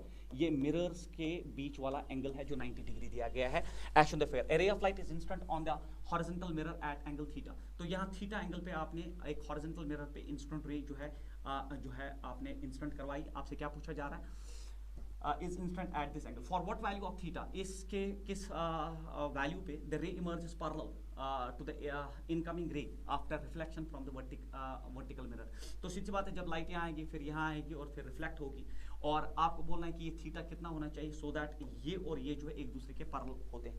आपको पता होना चाहिए जब भी सक्सेसिव डिविएशंस होती हैं, सक्सेसिव रिफ्लेक्शंस होती हैं, तो you should know that whenever there are successive reflections, तो आपको पता होना चाहिए एक रिफ्लेक्शन फिर ये सक्सेसिव रिफ्लेक्शन दूसरी यहाँ पे दूसरे मिरर पे हुई, तो डिविएशन का स्टैंडर्ड फार्मूला आता है 2 pi minus twice of angle between the mirrors, angle between mirrors, ठीक है, एंगल बिटवीन मिरर्स। तो अगर आपने नहीं पढ़ा है आज तक तो ये पढ़िए, किसी भी बुक में आपको मिलेगा। स्टैंडर्ड फार्मूला होता है whenever there are successive reflections, जब भी सक्सेसिव रिफ्लेक्शंस होते हैं between 2 mirrors which are at some angle, तब डिविएशन नेट जो है ये हम डिराइव करते हैं क्लासरूम प्रोग्राम्स में। तो नेट डिविएशन होता है 2 pi minus twice of that's angle between 2 mirrors. इस केस में अगर आप एंगल देखोगे 90 हो गया, तो ये हो गया डिविएशन इस केस में 2 pi minus it is twice of, अब 90 डिग्री होता है बराबर पाई बाई 2, तो 2 कैंसिल आउट हुआ, 2 पाई में से पाई, तो डेल हो गया बराबर पाई। तो डिविएशन पाई पे डिपेंड कर रहा है, ठीक है, डिविएशन इज इक्वल टू पाई। तो यहाँ पता चला it is only pi, it is independent of theta. इसमें कहीं थीटा रहा नहीं, जो थीटा आपको प्रोवाइडेड है वो इस पे डिपेंड ही नहीं करता। तो जब भी आपके पास 2 मिरर्स 90 डिग्री एंगल पे हो, याद रखिए whenever 2 mirrors are at 90 degree, successive reflections में इंस्टेंट और रिफ्लेक्टेड रे हमेशा एक दूसरे के पैरेलल होती है, इंडिपेंडेंट ऑफ एंगल, किस एंगल पे आप फायर करो। चाहे आप 60 डिग्री पे फायर करो तब भी रिफ्लेक्टेड रे पैरेलल आती, अगर आप 30 डिग्री पे फायर करते तब भी ये रिफ्लेक्टेड रे पैरेलल आती, और अगर आप 45 डिग्री पे फायर करते तब भी रिफ्लेक्टेड रे इंस्टेंट के पैरेलल आती। तो इसलिए इसका आंसर जो है that is all of this. तो याद रखिए सक्सेसिव रिफ्लेक्शंस में जो डिविएशन होता है that's 2 pi minus twice of angle between the mirrors. In this case angle is 90, 90 is pi by 2, 2 cancel होकर 2 पाई में से पाई, क्योंकि थीटा पे डिपेंड ही नहीं रहा कि किस एंगल पे आपने फायर किया। तो reflected ray is always parallel to the incident ray whenever there are successive reflections and is independent of the angle between the mirrors. This is the right answer. Question number next जो आपका that is this one, ये पुराना IIT का question है और आप में से मैक्सिमम बच्चे ये जानते हैं हमें दो प्लेन मिरर्स दिए हैं और इनमें स्पेसिंग जो है वो 0.2 मीटर की है, लेंथ ऑफ मिरर्स 2/√3 मीटर का है, और आपको बोलना है कि नंबर ऑफ रिफ्लेक्शंस कितनी है, the maximum number of times the रे अंडरगोज रिफ्लेक्शंस, तो कितनी रिफ्लेक्शंस होंगी। तो अगर इसको हम कंटिन्यू करेंगे तो ये 30 डिग्री पे आई और ये रिफ्लेक्ट भी होगी 30 डिग्री पे, तो डेफिनेटली ये एंगल 30 डिग्री होगा और फिर से यहाँ रिफ्लेक्शन होगा। तो अगर यहाँ पे हम नॉर्मल ड्रा करके रखें, सो this is the normal here, तो अगर ये एंगल 30 है तो ये भी 30 है, तो ये भी तो 30 होगा।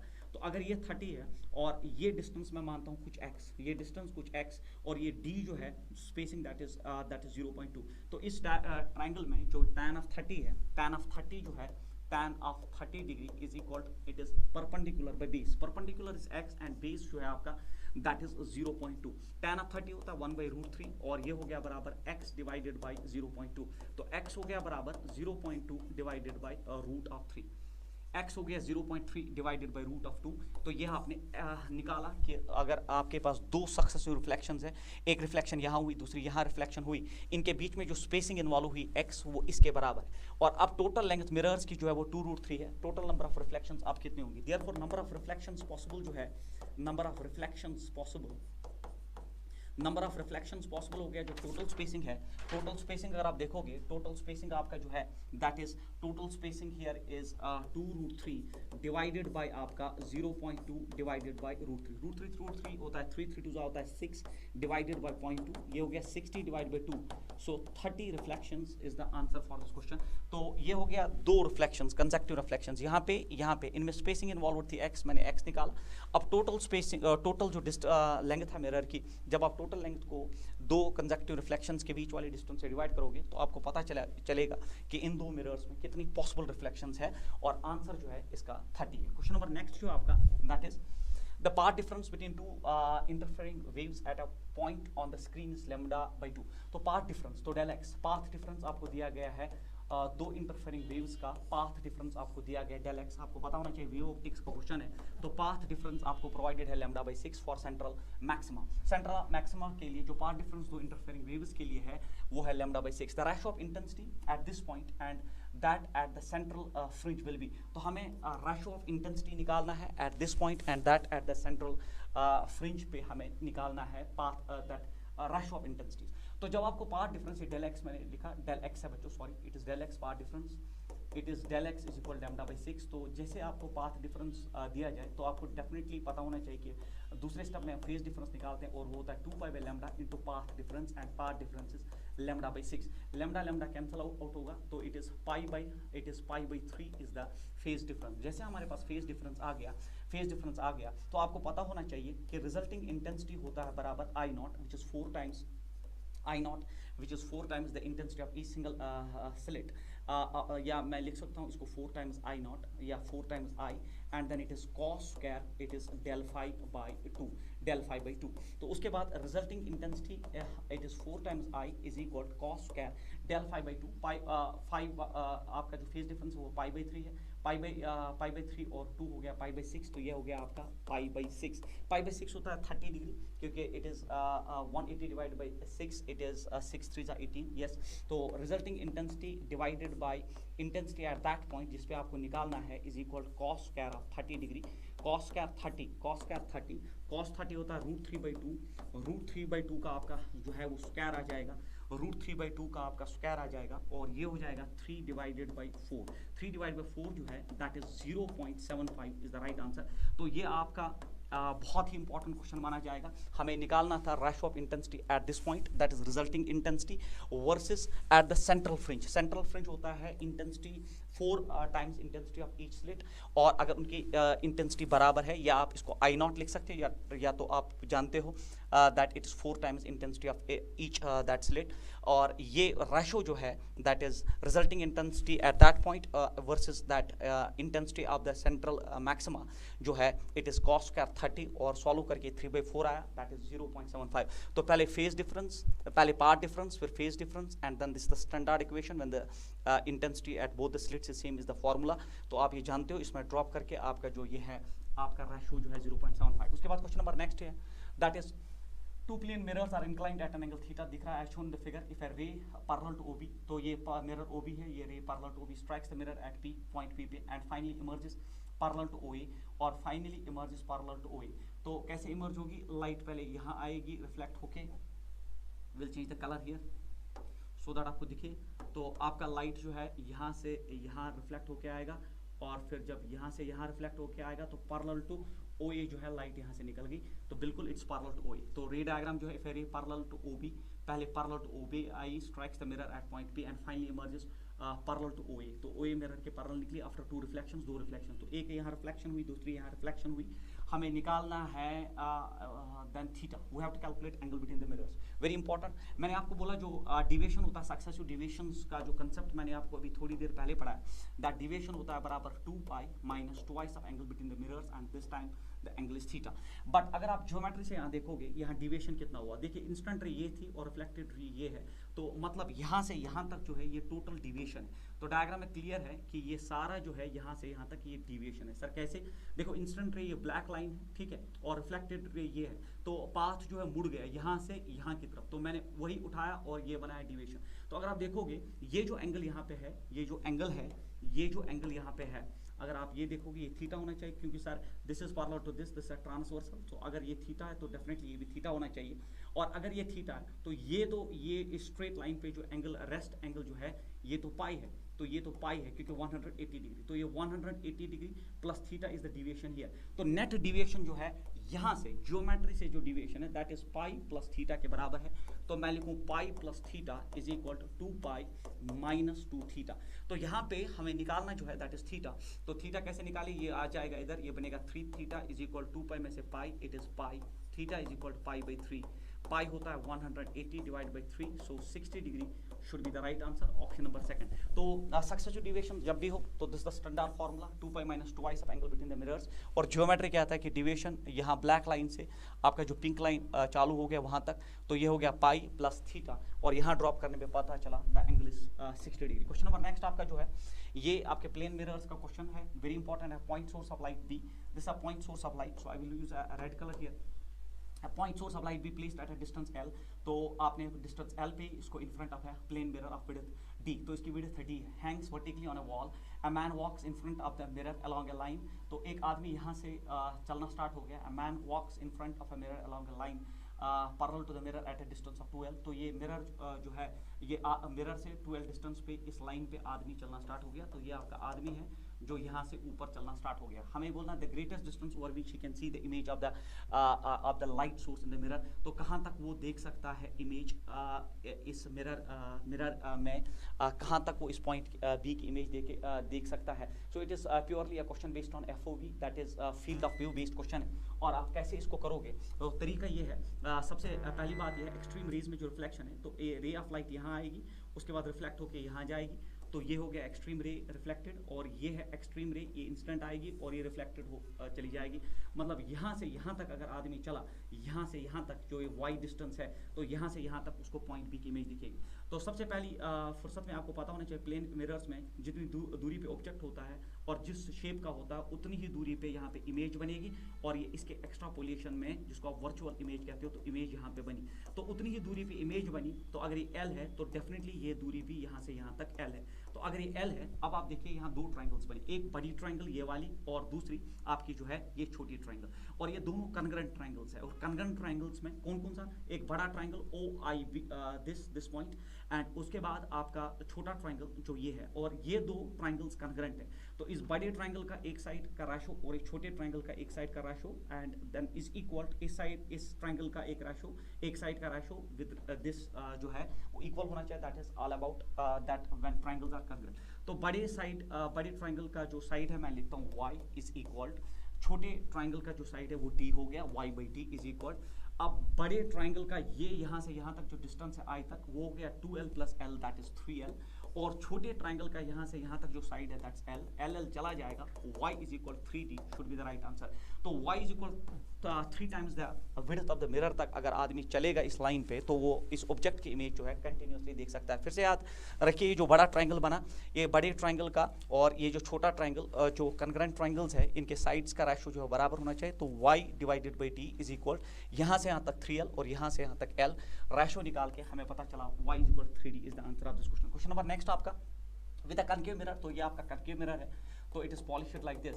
तो ये आपका कनकेव मिरर हमने बनाया जहाँ पे ये आपका पोल है। तो अगर ये आपका इसका फोकस लेते हैं तो ये आप इसका सेंटर ऑफ कर्वेचर लेते हैं। तो हमसे क्या पूछा गया, with a concave mirror an object is placed at a distance x1 from the principal focus.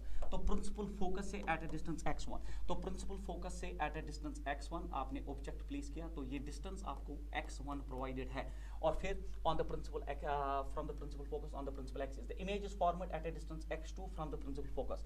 तो प्रिंसिपल फोकस से इमेज यहाँ पे बनी एट अ डिस्टेंस, तो ये डिस्टेंस आपको प्रिंसिपल फोकस से ही प्रोवाइडेड है एंड दैट इज x2।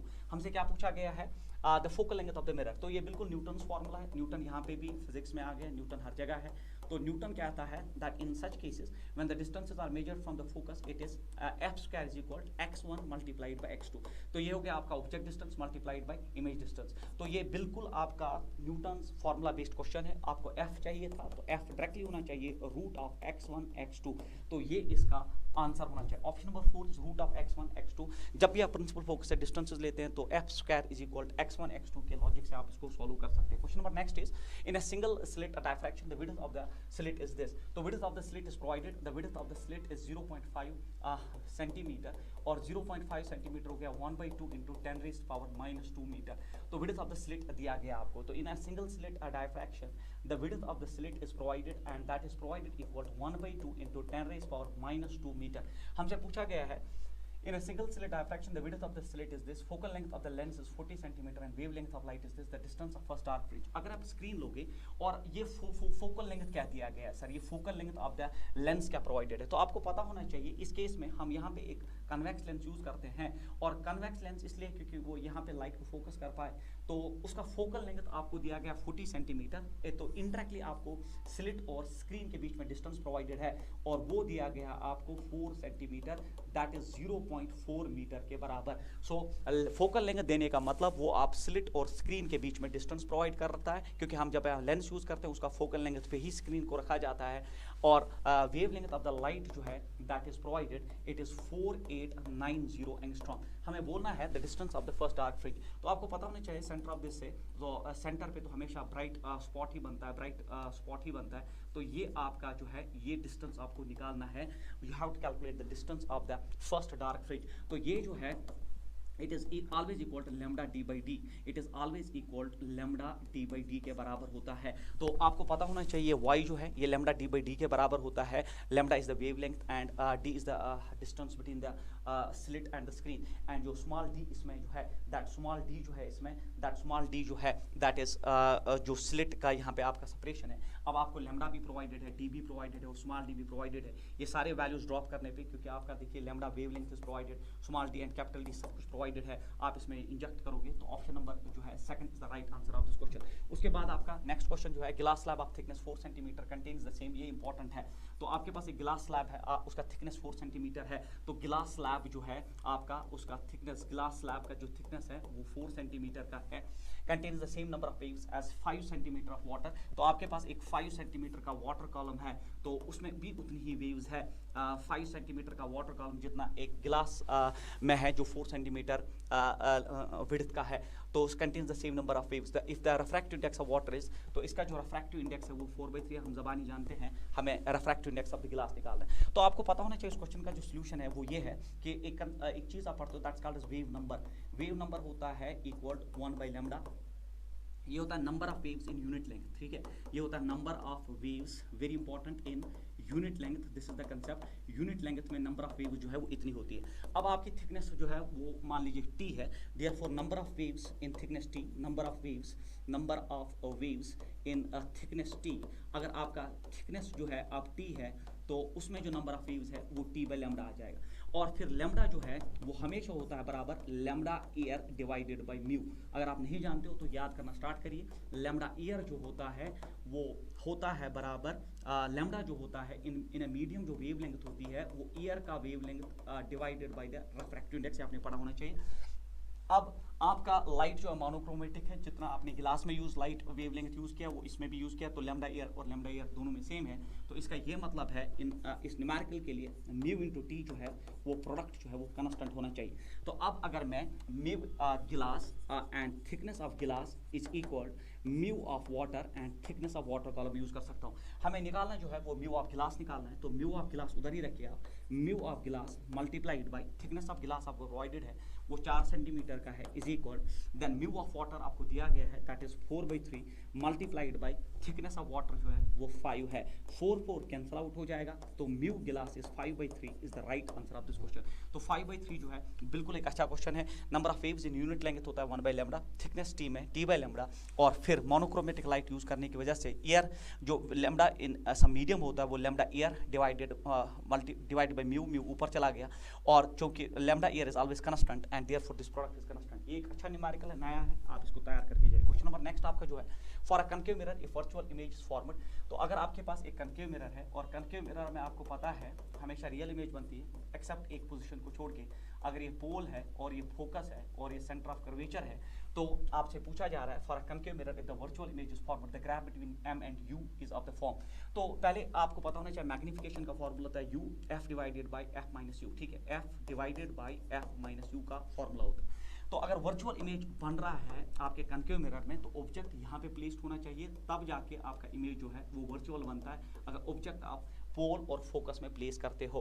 अब आपसे पूछा जा रहा है m एंड u का ग्राफ बोलिए। तो साइन कन्वेंशन अगर आप यूज करोगे, साइन कन्वेंशन में सारा जो है कनकेव का f नेगेटिव होता है, कनकेव का f नेगेटिव होता है और u भी नेगेटिव होने की वजह से पॉजिटिव, और अगर थ्रोट माइनस से मल्टीप्लाई किया जाए तो ये फिर से हो जाएगा f divided by f minus u। तो आपने कन्वेंशन यूज करके फॉर्मूला जनरेट किया। अब आपको बोला जा रहा है कि m एंड u में जो ग्राफ है वो कैसा होगा। देखिए अगर हम केस फर्स्ट में इफ u जो है, अगर आप u जो है वो आप पोल से ही तो डिस्टेंस मेजर कर रहे हो, अगर आप u 0 लोगे मतलब ऑब्जेक्ट पोल पे है तो आपका u 0 हो गया, f बाई f हो गया 1, तो m उस केस में हो गया +1, तो m का वैल्यू +1 होना चाहिए। और फिर आप पोल से फोकस की तरफ चले गए, अब आपका u जो है वो f के बराबर हुआ, तो f माइनस f हो गया 0, anything divide by 0 is infinity, तो m इन्फिनिटी। तो आपका ग्राफ जो है वो क्लियर हो गया कि पोल पे जो है आपका मैग्निफिकेशन जो है दैट इज 1, और फिर जब फोकस पे चले गए तो आपका मैग्निफिकेशन इन्फिनिटी। तो आपको +1 से स्टार्ट करना है, तो ये ग्राफ हो नहीं सकता, +1 से आपको स्टार्ट करना है, so this is not the answer. तो ये हो सकता है और ये नहीं हो सकता। उसके बाद आपका मैग्निफिकेशन इन्फिनिटी की तरफ जाना चाहिए, तो ये नीचे जा रहा है तो मैग्निफिकेशन डिक्रीज हो रहा है, जबकि यहाँ ऊपर जाने का मतलब second option is the right answer of this question. Again a very important question. Question number next आपका जो है that is this one, a ray of light is travelling from medium A into a rarer medium B.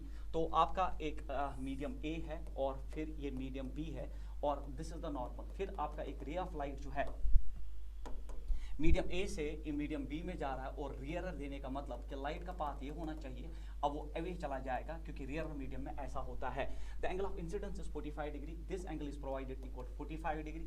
आपसे the angle of deviation is 15 degree, तो ये 15 degree का deviation दिया गया है। हमसे refractive index of medium A with respect to medium B, तो हमें mu A by mu B इस क्वेश्चन में कैलकुलेट करना है। तो अब अगर आप देखोगे अगर ये 45 डिग्री है तो डेफिनेटली ये भी 45 डिग्री होना चाहिए, अगर ये 45 डिग्री है तो ये होना चाहिए 60 डिग्री। अब आप देखिए सिनेल्स लॉ कहता है mu A sine of 45 degree is equal to mu B, तो हमें निकालना है साइन ऑफ 60 डिग्री, ठीक है, angle of incidence and this is angle of refraction. तो अब mu A by mu B जो है that is sine of 60 divided by sine of 45 degree. Sine of 60 जो है आपका that is √3/2 and sine of 45 जो है आपका दैट इज 1/√2। तो अब अगर आप देखोगे ये हुआ √3 डिवाइडेड बाई 2 और ऊपर चला जाएगा √2, नीचे जाएगा 1। तो अब अगर आप इन ऑप्शंस में देखो कोई है नहीं, तो √2 से मल्टीप्लाई, √2 से डिवाइड, √2 के साथ चला जाएगा, तो √3/2 is the right answer of this question. तो ऑप्शन नंबर फर्स्ट बिल्कुल एक अच्छा क्वेश्चन है, आप ये कर सकते हो, आसान है। उसके बाद क्वेश्चन नंबर नेक्स्ट जो है, अ point source of light is placed at the bottom of the water lake. तो ये वाटर लेक है और यहाँ पे एक पॉइंट सोर्स ऑफ लाइट, तो ये बिल्कुल टोटल इंटरनल रिफ्लेक्शन बेस्ड, मान लीजिए ये डेप्थ h पे आपने रखा, अ point source of light is placed at the bottom of a water lake. तो ये पॉइंट सोर्स ऑफ लाइट है यहाँ पे, if the area of the illuminated circle, तो आपको पता है कि लाइट यहाँ तक जाती है, फिर वो ग्रेज करना स्टार्ट करती है और इसी तरह यहाँ जाती है, फिर ये ग्रेज करना स्टार्ट करती है। तो जो एरिया है, अगर इसका रेडियस में r मानता हूँ, अगर मैं इसका रेडियस r मानता हूँ, तो हमसे पूछा जा रहा है if the area of the illuminated circle on the surface is equal 3 times the depth. तो area is equal 3 times the depth and the depth is h, तो area is equal thrice of h। और area हम लिख सकते हैं circle का pi r square is equal 3 times h। उसके बाद जो है the refractive index of water is, तो we have to calculate the refractive index of water। तो आपको पता होना चाहिए अगर ये एंगल ऑफ इंसिडेंस है यहाँ पे, तो एंगल ऑफ इंसिडेंस के हिसाब से अगर आप देखोगे tan of I is equal यहाँ पे हम बना सकते हैं इस ट्रायंगल में ये tan of I जो है it is perpendicular by base, जो आपकी ज्योमेट्री बोल रही है, तो R हो गया बराबर h tan of I।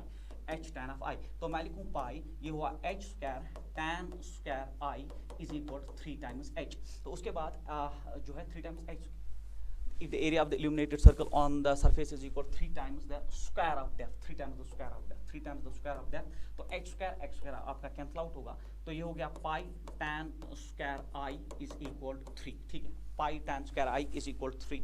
तो आप जानते हो अगर मैं यहाँ पे एक ट्राइंगल बनाऊं जिसमें ये एंगल I है, तो आपको पता होना चाहिए दैट साइन ऑफ I होता है बराबर, साइन ऑफ I होता है mu rarer by mu denser. Mu rarer आपका ईयर है दैट इज 1, और म्यू डेंसर आपका जो है दैट इज इस मीडियम का जो रिफ्रैक्टिव इंडेक्स होगा। Let us consider that refractive index is mu. Sine of I होता है हमेशा परपेंडिकुलर अपॉन हाइपोटेन्यूज, तो it is mu rarer is 1 and mu denser is mu.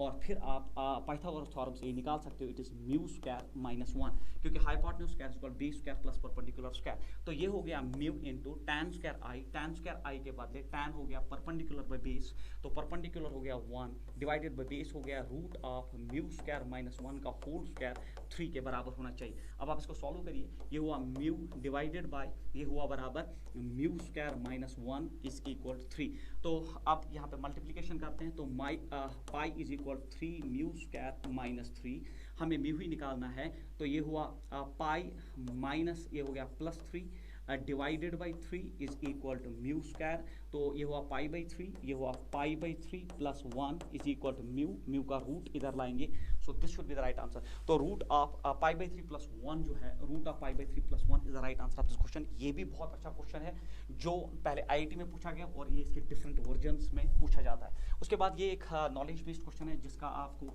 बिल्कुल नॉलेज होना चाहिए, भी IIT में पूछा गया है। What is that question?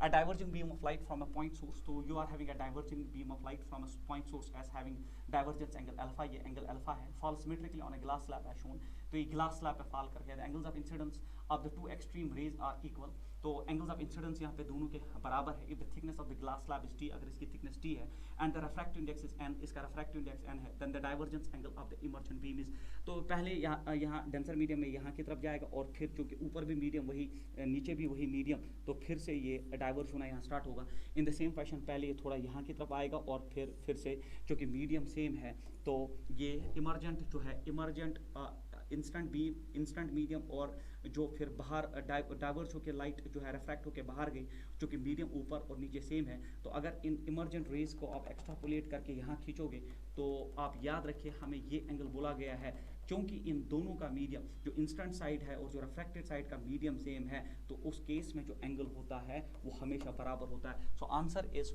जो आपका डाइवर्जेंट बीम है, और फिर जब आपने इसको एक्स्ट्रापोलेट करके, जो कि रिफ्रैक्टेड और इंस्टेंट मीडियम दोनों साइड सेम होने की वजह से ये एंगल हमेशा बराबर होता है। So answer is alpha, this is the right answer of this question. ये आप जो है तैयार करिए अपने एग्जाम के लिए। उसके बाद प्रिज्म ऑफ रिफ्रैक्टिव इंडेक्स 1.5, तो प्रिज्म का रिफ्रैक्टिव इंडेक्स 1.5 का मतलब पता होना चाहिए आपको, दैट इज 3/2 इसका रिफ्रैक्टिव इंडेक्स है, and immersed in a refractive index of water का रिफ्रैक्टिव इंडेक्स जो है वो 4/3 प्रोवाइडेड है, ये वाटर का रिफ्रैक्टिव इंडेक्स है as shown the figure. For the total internal reflection the correct choice is, अगर यहाँ टोटल इंटरनल रिफ्लेक्शन होनी है तो करेक्ट चॉइस क्या है? जब भी ऐसा क्वेश्चन आए पहले यहाँ नॉर्मल बनाइए, और जैसे आपने नॉर्मल बनाया तो ये एंगल यहाँ पे आ जाएगा। Sir why? Because angle between two lines is equal angle between the perpendiculars, ये इस पे परपेंडिकुलर और ये इस पे परपेंडिकुलर, थीटा यहाँ, और अगर थीटा यहाँ आया तो आपको पता है टोटल इंटरनल रिफ्लेक्शन के लिए जो आपका एंगल ऑफ इंसिडेंस होना चाहिए वो होना चाहिए greater than critical angle of incidence, ठीक है? आपका थीटा जो है वो क्रिटिकल एंगल ऑफ इंसिडेंस से ज्यादा होना चाहिए, तो your angle of incidence that is theta here should be greater than critical angle of incidence. Apply sine on both sides, तो साइन ऑफ थीटा जो है that should be greater than sine of IC, तो sine of theta जो है that should be greater than sine of IC। आप जानते हो it is mu rarer by mu denser, तो sine of theta should be greater then mu rarer. तो rarer medium जो है हमेशा डेंसर से रियरर में जा रहा है, रियरर जो है वो 4/3 है, और डिवाइडेड बाय हो गया 3/2। तो ऊपर लीजिए इसको, साइन ऑफ थीटा जो है आपका ये हो जाएगा 8 divided by 9। Sine of theta should be greater than 8/9 is the right answer, option number second. तो जब भी ये इस सरफेस पे आया वहाँ पे नॉर्मल ड्रॉप करके थीटा निकालिए। अगर यहाँ टी आई होना है तो this theta should be greater than that critical angle of incidence. Applying sine on both side, sine of I C होता है mu rear by mu denser. Values drop करके आपको पता चला कि आपका इंसिडेंट एंगल जो है theta that should be greater than 8/9 के बराबर अगर हुआ, ग्रेटर देन दिस, तब टी आई आर होगा। उसके बाद in Young's double slit experiment let beta be the fringe width. तो आपका फ्रिंज विड्थ बीटा है जो आप जानते हैं standard formula lambda D by d के बराबर होता है। And I naught be the intensity of the central bright fringe. तो I naught is the intensity of central bright fringe that is 4 times intensity of each slit. ये भी आप जानते हो। हमसे क्या पूछा गया, at a distance x, very important question, from the central bright fringe. Central bright fringe से तो आपको पता होना चाहिए 2 स्लिट्स हैं। तो डबल स्लिट एक्सपेरिमेंट में ये स्मॉल डी है, तो ये हो गया सेंटर, ये हो गया स्क्रीन। और आप जानते हो कि अगर यहाँ पे एट ए डिस्टेंस एक्स हमसे पूछा गया है तो ये एक लाइट रे उधर चली गई, ये दूसरी लाइट रे उधर चली गई। ये डिस्टेंस जो है हम जानते हैं ये डी के बराबर है। ये आपका वाई डी एस सी का पूरा सेटअप है। हमसे पूछा गया एट ए डिस्टेंस एक्स, तो एक्स डिस्टेंस हम वाई ज़्यादातर क्लासरूम प्रोग्राम्स में पढ़ाते हैं, बट यहाँ डिस्टेंस एक्स दिया गया, उससे कोई फायदा प्रॉब्लम नहीं होगी। At a distance x from the central bright fringe the intensity will be, हमें यहाँ पे इंटेंसिटी निकालना। तो इंटेंसिटी निकालना जो है, इंटेंसिटी हम जो है वो अगर इस क्वेश्चन में निकालना चाहते हैं तो पहले सबसे पहली बात ये है, हम निकालेंगे पहले that is del x, that is path difference. तो अगर आप पाथ डिफरेंस देखोगे डेल एक्स, तो वो होना चाहिए बराबर lambda D by d. Sir कैसे, ये आपने पढ़ा होगा, it is actually tan of theta. जब आप यहाँ परपेंडिकुलर ड्रॉप करते हो, परपेंडिकुलर बाय बेस, तो परपेंडिकुलर बाय बेस के हिसाब से आपका जो है आपका लास्ट में हम जब पाथ डिफरेंस जब आप यहाँ से एक्चुअली ये ड्रॉप करते हो तो this path difference is numerically equal to lambda D by D. तो अब जब पाथ डिफरेंस इन 2 वेव्स में आया फॉर दिस, तो फिर उसके बाद del phi that is phase difference हमेशा होता है बराबर 2 pi by lambda into path difference, it is lambda D by D. तो यहाँ पे अगर आप देखोगे 2 pi lambda D by D, तो पहले आप देखिए आपका पाथ डिफरेंस जो है लैम्डा डी बाई डी के बराबर है। फेज डिफरेंस होता है 2 pi by lambda into path difference, और फिर लैम्डा डी बाई डी जो है, लैम्डा डी बाई डी जो है वो बीटा है, लैम्डा डी बाई डी जो है वो बीटा है। तो डेल फाई जो है दैट इज 2 पाई लैम्डा, और ये हो गया बीटा। सर कैसे, आप खुद देखिए, जो लैम्डा डी बाई डी इसमें है, जो आपका इसमें लैम्डा डी बाई डी है, जो आपका लैम्डा डी बाई डी जो है वो सारा बीटा है, तो इस पे रिड्यूस हो गया। फिर आप जानते हो कि इंटेंसिटी, जो रिजल्टिंग इंटेंसिटी होता है वो होता है बराबर 4 टाइम्स आई नॉट, जो आपको आई नॉट दिया गया है, and then it is cos square that is phase difference divided by 2। तो फेज डिफरेंस डिवाइड बाई 2 के हिसाब से resultant intensity divided by intensity of that maxima, central maxima is cos square del phi. Del phi ये हो गया, del phi divide by 2, यहाँ बचा pi lambda divided by beta should be the answer of this question. It is cos square. So ये I naught, हमें resultant intensity निकालना है, तो आई नॉट क्रॉस करेंगे हम। I naught it is cos square, it is pi lambda divided by beta is the right answer of this question, pi lambda divided by beta. तो this is the answer, pi lambda divided by beta। मैंने निकाला क्या बच्चों, हमें पूछा क्या गया था, कहीं हम गलती कर रहे हैं? पहले आपको फेज डिफरेंस जो है that is lambda, phase difference is lambda D by D. Path difference है आपका that is this thing, beta दिया गया आपको, beta is provided here, beta is provided here.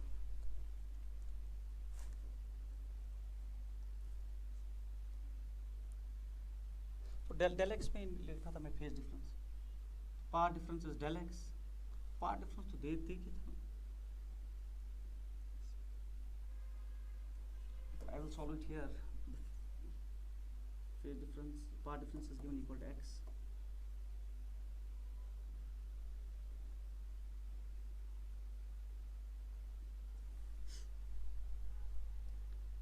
हम गलती कर रहे हैं इस क्वेश्चन में, चलिए इसमें बाद में आते हैं, फिलहाल हम और एक क्वेश्चन निकाल देते हैं। A transparent solid cylindrical rod has a refractive index of 2/3, तो इसका refractive index 2/√3 दिया है। So I will change the color here. इसका refractive index दिया गया है आपको 2/√3। हमसे क्या पूछा गया है, it is surrounded by air, a light ray is incident at a midpoint of one end of the rod as shown in the figure, the incident theta for which the light grazes along the wall। तो अगर ये graze कर रहा है यहाँ पे along the wall, तो यहाँ पे हम पहले ड्रॉप करते हैं नॉर्मल, तो ये 90 डिग्री हो गया। तो ये एंगल ऑफ इंसिडेंस जो है, ये जो है आपका ये आपका क्रिटिकल एंगल ऑफ इंसिडेंस, तो IC, अगर ये IC ये थीटा है तो ये 90 minus critical angle of incidence होना चाहिए। होप आपको समझ आया होगा। मैं थोड़ा सा साफ करके बना दूं इधर, तो ये यहाँ पे आपने परपेंडिकुलर ड्रॉ किया, 90 है, ये क्रिटिकल एंगल होना चाहिए, और ये जो एंगल है ये एंगल 90 माइनस IC के बराबर होना चाहिए। अब मुझे बोलिए क्रिटिकल एंगल ऑफ इंसिडेंस निकालने के लिए आप जानते हो यहाँ पे अगर हम Snell's लॉ यूज करें, using Snell's law here, it is mu that denser, it is 2 by √3 sine of IC is equal to mu rear into sine of 90, sine of 90 जो है, साइन ऑफ 90 लिखता हूँ, दैट्स 1, तो ये हो गया बराबर sine of IC is equal to √3/2, √3/2 होता है 60 डिग्री, तो ये हो गया साइन ऑफ IC जो है आपका, ये हो गया साइन ऑफ 60 डिग्री, तो साइन साइन कैंसल, IC हो गया 60, अगर IC हो गया 60, अगर IC हो गया बच्चों 60, अगर IC हो गया 60 तो 90 माइनस 60 इज इक्वल 30 डिग्री, तो ये एंगल जो है आपका 30 डिग्री है। Now using Snell's law here, I am using the Snell's law here, it is mu rear, that's 1 into sine of theta, जो हमें निकालना है, is equal mu denser, that is 2 by √3 into sine of 30 degree, तो ये हो गया बराबर sine of theta is equal to it's 2 by √3 and then sine of 30 होता है बराबर 1/2, 2 कैंसिल आउट हुआ, थीटा होना चाहिए साइन इनवर्स 1/√3, साइन इनवर्स 1/√3 जो है sine inverse 1/√3, sine inverse 1/√3 is the right answer of this question. Hope ये आपको समझ आया होगा, बहुत अच्छा क्वेश्चन है। क्वेश्चन नंबर नेक्स्ट इज दो बार Snell's law, converging lens from form the real image of an object on a principal axis, तो ये आपका एक कन्वेक्स लेंस है और ये इसकी प्रिंसिपल एक्सिस है, और ये आपका एक converging lens for the real image of an object on its principal axis, तो अगर यहाँ पे हम ऑब्जेक्ट को प्लेस करें तो ये लाइट यहाँ गई और इसने यहाँ पे इसकी जो है real image of the object बना दी। उसके बाद हमसे पूछा गया rectangular slab of refractive index mu, आपने एक रेक्टेंगुलर स्लैब लाया जिसका refractive index mu and thickness x, तो यहाँ पे आपने एक rectangular slab of thickness x and refractive index mu आपने इंजेक्ट किया, is introduced between I and the lens, the image will move, तो आपको पता होना चाहिए इमेज जो है शिफ्ट करेगी, क्योंकि अब बीम जो है वो यहाँ कहीं मिलेगा, और याद रखना जो ये इमेज है ये ऑलवेज अवे फ्रॉम दैट जो है जो ग्लास स्लैब है, या in the direction of that जो इमर्जेंट रेज ऑफ लाइट है उसी डायरेक्शन में हमेशा मूव करता है, तो it will always move away, it will always move away, तो इन ऑप्शंस में जो है अवे वाला ऑप्शन टुवर्ड्स गलत है, अवे ठीक है टुवर्ड्स गलत है, इन दो में से कोई आंसर होना चाहिए। और फिर आपको पता होना चाहिए जो शिफ्ट की फॉर्मूला होती है that is t into 1 minus 1/μ, तो यहाँ थिकनेस जो है वो x दी गई है, तो x into 1 minus 1/μ, so it is shift is x into 1 minus 1/μ, shift जो है x इंटू 1 माइनस 1/μ के बराबर होना चाहिए, और फिर आपका जो है ये अवे चला जाना चाहिए, तो answer is 1 away from the lens and it's 1 into 1 minus 1/μ. Second option is the right answer. Question number next जो आपका है, that is the prism shown the figure has one side silvered, तो एक side prism का silvered है, the angle of the prism is 30 degree, angle of prism 30 degree है, and mu आपको √2 दिया गया है। If the incident ray retraces its initial path, तो incident ray यहाँ गई और retrace its path, तो retrace वो एक ही तरीके से कर सकती है अगर ये एंगल यहाँ पे 90 डिग्री दिया गया है, तो अब अगर ये 90 डिग्री है 30 है, तो डेफिनेटली ये 60 होना चाहिए, और अगर ये 60 है तो ये एंगल जो है आपका 30 डिग्री होना चाहिए, क्योंकि ये नॉर्मल है।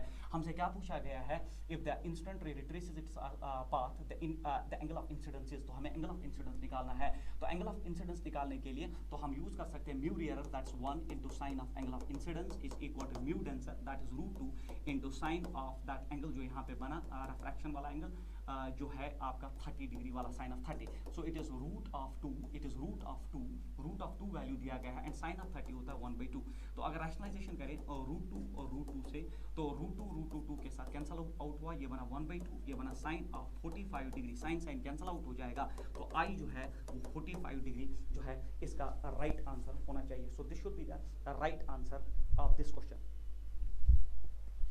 So I is equal to 45 degree. उसके बाद क्वेश्चन नंबर नेक्स्ट आपका जो है that is a proton and an electron both the energy 50 electron volt, तो प्रोटॉन और इलेक्ट्रॉन का जो एनर्जी है वो 50 इलेक्ट्रॉन वोल्ट है। हमसे पूछा गया बोथ हैव डिफरेंट वेवलेंथ्स, तो lambda is equal h by √2m into kinetic energy, तो अगर आप देखोगे दोनों की अगर सेम एनर्जी है, दोनों का एच सेम है, दोनों का 2 सेम है, बट लैम्डा जो है वो डिफरेंट होगा, बोथ हैव डिफरेंट वेवलेंथ्स, बिल्कुल सही है, क्योंकि it depends on mass also.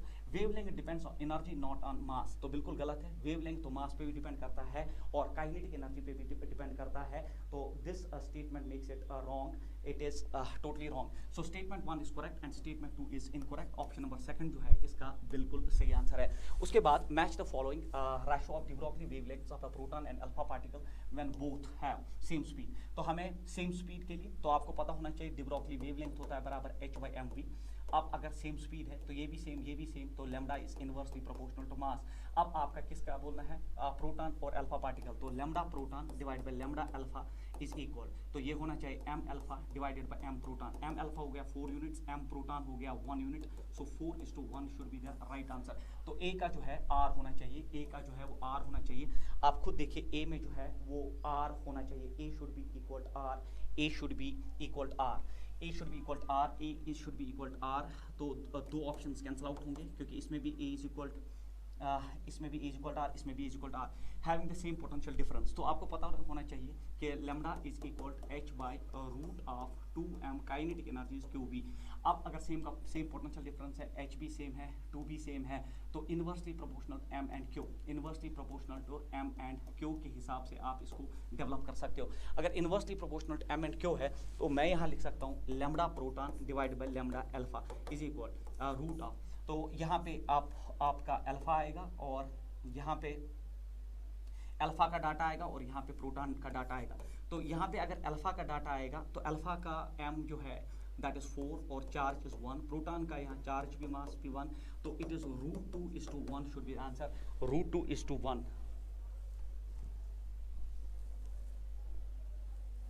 B का r, मैंने कहीं गलती कर दी?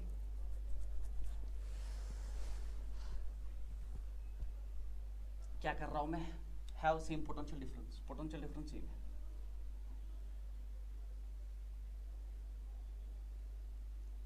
चार्ज तो 2 यूनिट्स होता है ना अल्फा का, गलती हो गई बच्चों। 4 2 8, 8 का रूट जो है दैट इज 2√2:1, देखा गलती कहाँ हो गई थी। तो ये है आपका 2√2:1, तो आपका बी जो है वो एस होना चाहिए, आपका बी जो है वो एस है, ऑप्शन नंबर सेकंड। बाकी आप ऐसे ही कैलकुलेट कर सकते हो।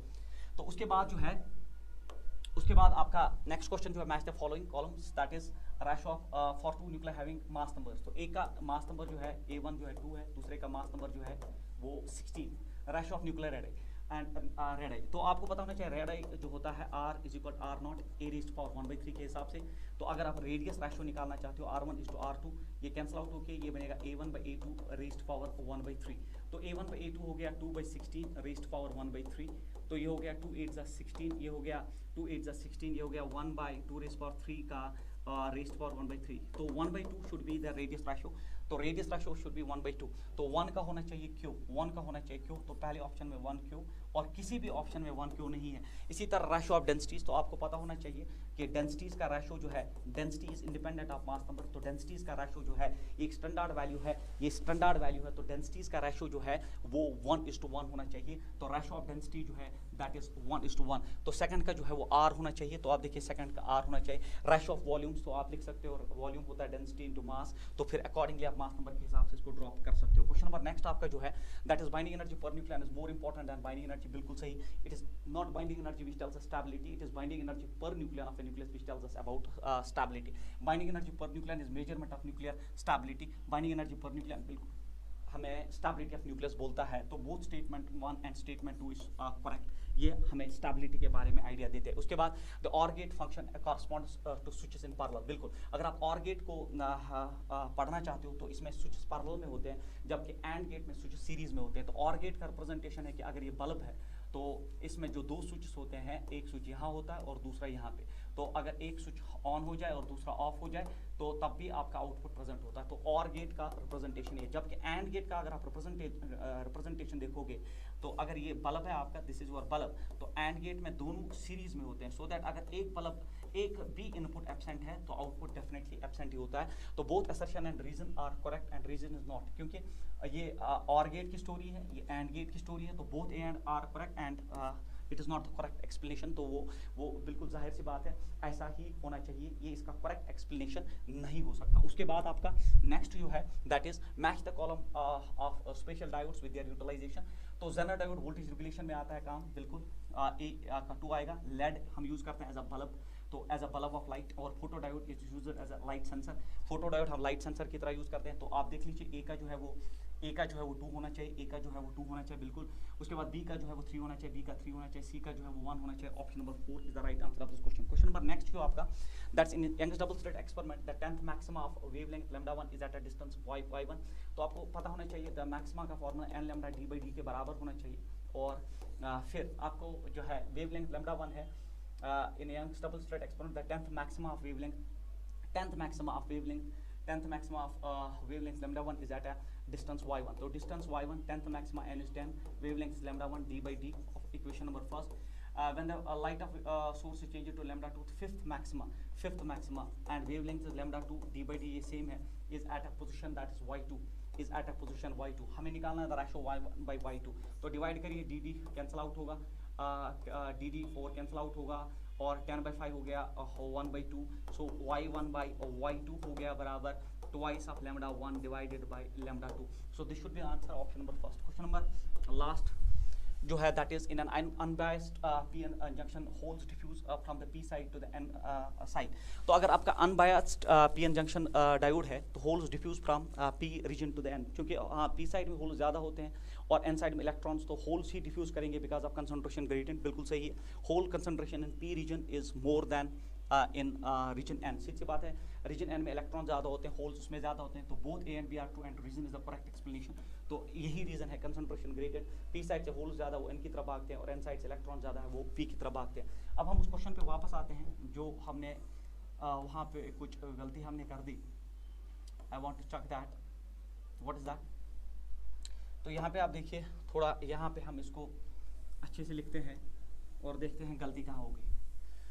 तो आपको पहले पार्ट डिफरेंस चाहिए और पार्ट डिफरेंस हो गया बराबर x d/d, तो शायद मैंने यहाँ गलती कर दी थी। पार्ट डिफरेंस अगर आप देखोगे यहाँ जब आप परपेंडिकुलर ड्रॉप करोगे तो you should know that this is the path difference that is del x। तो ये डेल x जब आप निकालोगे in terms of small angles जो आप parallel axial ray small angles के लिए tan थीटा sin थीटा, तो this is the path difference. When path difference is this, then phase difference होता है बराबर 2π/λ into path difference, and path difference is x d/d। So this is wire I have done wrong. तो उसके बाद आप lambda d/d अगर आप देखोगे इसमें लैम्डा d/d, अगर आप लैम्डा d/d देखोगे आप, दैट इज फ्रिंज विड्थ, तो ये बनेगा 2πx divided by beta, 2πx divided by beta. तो अगर आपका ये आ गया तो रिजल्टेंट इंटेंसिटी हो गया बराबर I0, then it is cos square, it is phase difference divided by 2। तो यहाँ पे आप रिजल्टेंट इंटेंसिटी आप देखोगे तो हमें I0 के टर्म्स में ही चाहिए, इट्स I0 cos स्क्वायर, तो डेल 5/2, अगर आप 5/2 इसको 2 डिवाइड करोगे तो ये बनेगा πx divided by beta. So option number 3 is the right answer of this question. Actually मैंने गलती कर दी थी, मैंने फेज डिफरेंस पहले पार्ट डिफरेंस ही गलत लिख दिया था, और जब पार्ट डिफरेंस गलत हुआ तो फेज डिफरेंस खुद ही गलत हुआ, and we have got a wrong answer, sorry for that. And with this we have actually completed the interaction for this session. So thank you so much.